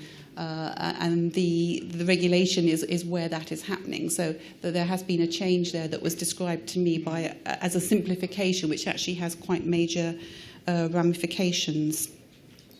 So overall, definitely a step in the right direction. The Parliament has gone further in some areas in the two reports that are out, but also, unfortunately, in both those reports, sought to re-restrict the rules as regards advertising, which we regret, because the Commission did get the right balance there, I feel. But I think it has been a good exercise. I think the work that's been done has been thorough. There were so many studies that were involved. The consultation process, the refit exercises, the impact assessment. There really was a lot of work and a lot of detail and data that went into this. And I hope that what comes out of Council and Parliament will pick up the best elements of the Commission's proposal and develop them further. Okay, thank you. I will start with the second part of the question. If I would be a legislator, that is not a part of question I can answer now from the position of presidency, obviously, but I will be very glad to ask the first part of the question. And allow me to start with that, that from our point, we are very thankful to the Commission to bring the AVMSD file, such a good material to start the discussion. It was really good effort so far, so it's great. And also today's discussion, I think it's a proof that we have a good start point. And what we find like good ideas and what are ideas that are making things better, moving things forward, is definitely the protection of minors. We invited it very much, and as I said in the beginning, that this some kind of balance that is in the material is very good, and I think this is the direction we have to go forward. And keep the balance not only in the proposal itself, but also in the implementation process, of course. And I believe that it is good that we still keep on the minimum level harmonization. But once we say this is the principle we would like to keep, we need to be very clear in definitions. So we have to work hard on compromises, but not compromises on the quality, of course. And I think that at the end of the day, we could have a good piece of legislation that could help to the audiovisual and media sector. Thanks very much. Yes, I would simply follow on the panelists and what has been said here before. So obviously the current proposal is balanced. Most crucial parts obviously are the scope, the country of origin principle, also given also the relation to the country of origin principle in the e-commerce directive.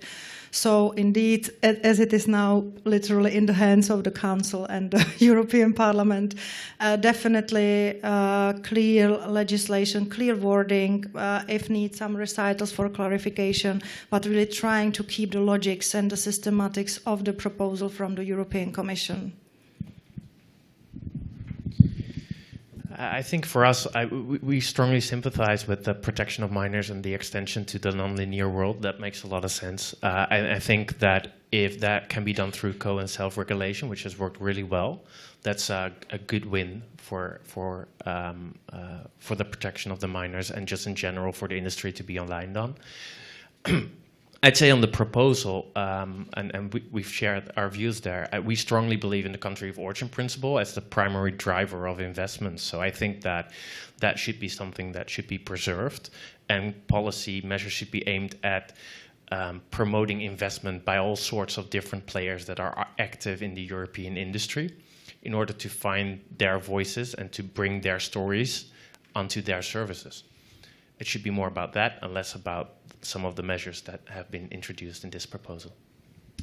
Thanks very much. So we are running ahead of schedule, but there was a gentleman with a beard who wanted to ask for the floor. Thank you very much. I'm Alexander Kleist from Unity Media, the German branch of Liberty Global. What I was missing a bit in the discussion is that we don't really focus on what the user wants to see and wants to have, especially when I look at the new proposal of the Cult Committee from Petra Kammer-Ewert and Sabine Verheyen. We have a couple of points, like the prominence for content of general interest. The user can't decide what he wants to see because we have the prominence for some kind of content and we don't even know who defines this content. What is content of general interest? And another point is the integrity of programs and services. Of course, nobody wants to overlay a program with advertising, and that's totally fine for us, and we totally agree. But like this proposal says, it would mean any modern navigation instrument on a platform like recommendation engines, like search engines, wouldn't be possible because every overlay would only be possible with the consent of the broadcaster. Well, in the end, maybe the platforms would have to pay to implement these recommendation systems to the broadcaster, or the user couldn't find the content he would like to find, and I think this is a big problem, and we have to discuss this. Thank you. Well, I don't know who wants to comment on that. I am always tempted to do it, but I refrain. But what would you suggest then on the overlays? What should be your... Sorry, two questions to you, given the fact that we have a little time. So would you leave everything to the invisible hand of the market? So do you think that we should abandon altogether the media program and all the measures which aim at incentivizing and supporting European productions? Because after all, the consumer is king, and the consumer should decide for him or herself. So this is the first question that I would like to ask. And then, what is the solution that you propose for the overlays, which is, by the way, not amongst the issues covered in the Commission proposal? Yeah, true. It's not in the Commission's proposal.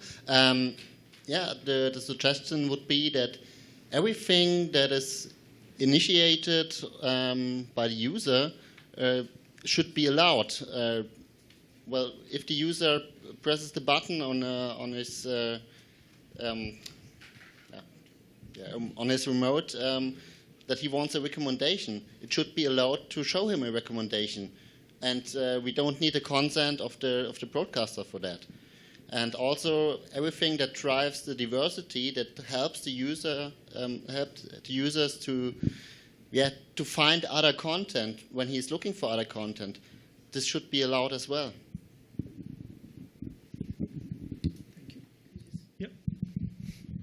Just on that point, from our perspective, what users put in place and recommendations is not what's in question. It's more sort of commercially using our content, but with somebody else's advertising. It's not that, because I totally agree this is a consumer choice world, and we would not seek to restrict that.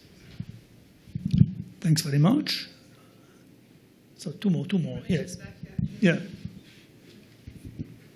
Franziska Löw, I'm with the German Association of Cable Network Operators. Just to clarify what you last said, commercial overlay advertisement, what entails that? Is that also a recommendation for a program of another broadcaster? Would that fall under your notion of commercial overlay? Or, because, I mean, that's basically what recommendation engines do. They point the user to different programs, lead him from your program. Would that be okay from your point of view, or you're not? No, really talking about people monetizing our content. Sort of a recommendation doesn't fall into that scope as I see it. I'm not a lawyer, so someone would have to draft terms that would address the point. But broadly speaking, no. Okay, that's great to hear. Only that then that would be what we'd like to see, I guess, is that this should be clarified in the proposal in the course of the legislative process. Then there was a gentleman with a green shirt, yes, and another beard. It's cold here. Thank you. I think I'm with the Sky Group, and I think the fundamental tension that you've been picking up is that in the past few years, European industry, and we're a large European media company, has been excelling, has been growing, has been investing in content. We ourselves invest almost as much as the entire media program, just ourselves per year. And we have that relationship with the consumer. And it's a really important one to keep building. And it's sort of what you picked up with most, I think, or all of the panel, which is quite unusual. And that's where, looking at quotas and looking at prominence, where you're directly intervening in the relationship we have with our millions of consumers, it gives us pause, because that is going to create a barrier to the growth of that relationship, of the growth of consumer expectation. And that also ties in with the other concern, which is really on the levies, which could be seen as a pay-to-play and a disincentive for European companies to keep growing across the market. And so I guess the general concern that I would raise would be, where do we want European industry to go? Because if we want European industry to keep growing, to keep excelling, to keep investing in more and more content, and to keep launching in new countries, then are these tools the best ways forward? It's obviously a big question. We as investors who work with hundreds of independent producers and put in that money have some doubts.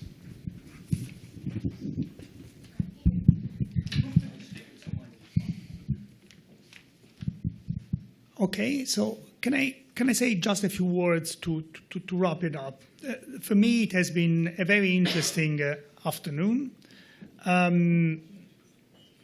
Something that I really have some difficulties, an argument I have some difficulty to come to terms, but maybe because I'm new to the subject, is the issue of the territoriality versus country of origin, because it's a bit counterintuitive that if you have more access to content, more access, the content will be more enjoyed by more people, will be accessed by more people, so the content will sell more.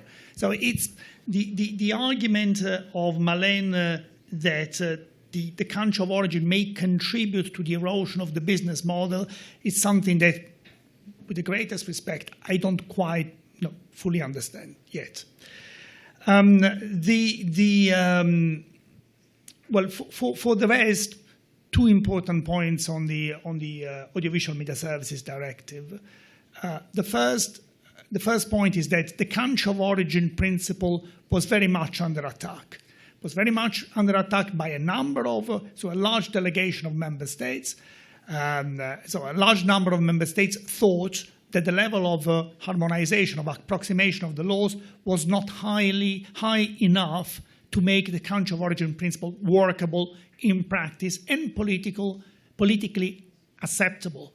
And that's why we raised the level of harmonization. And that's why, for example, in order to counter the free riding, the litany really of the free riding arguments, that's why we regulated the issue of the levy to be applied to revenues generated by video on demand services targeting consumers in a country of destination.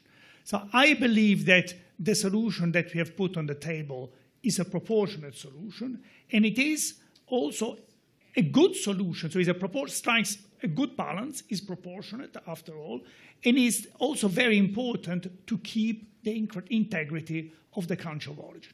So that is something which is very important. And then the final thing that I would like to say is that deregulation in this area is a myth.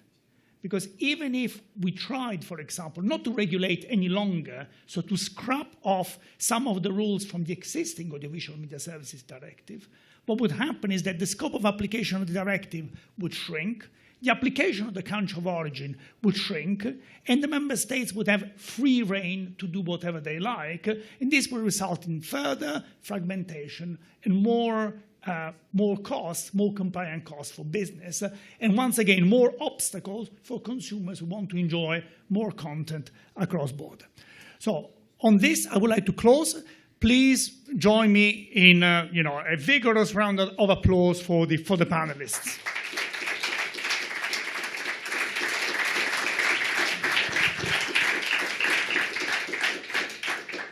So something which I forgot to say is that your main points will be illustrated by means of by a graphic facilitator tomorrow. I didn't know the expression. A graphic facilitator tomorrow in the course of the plenary. Thanks very much. Have a nice evening.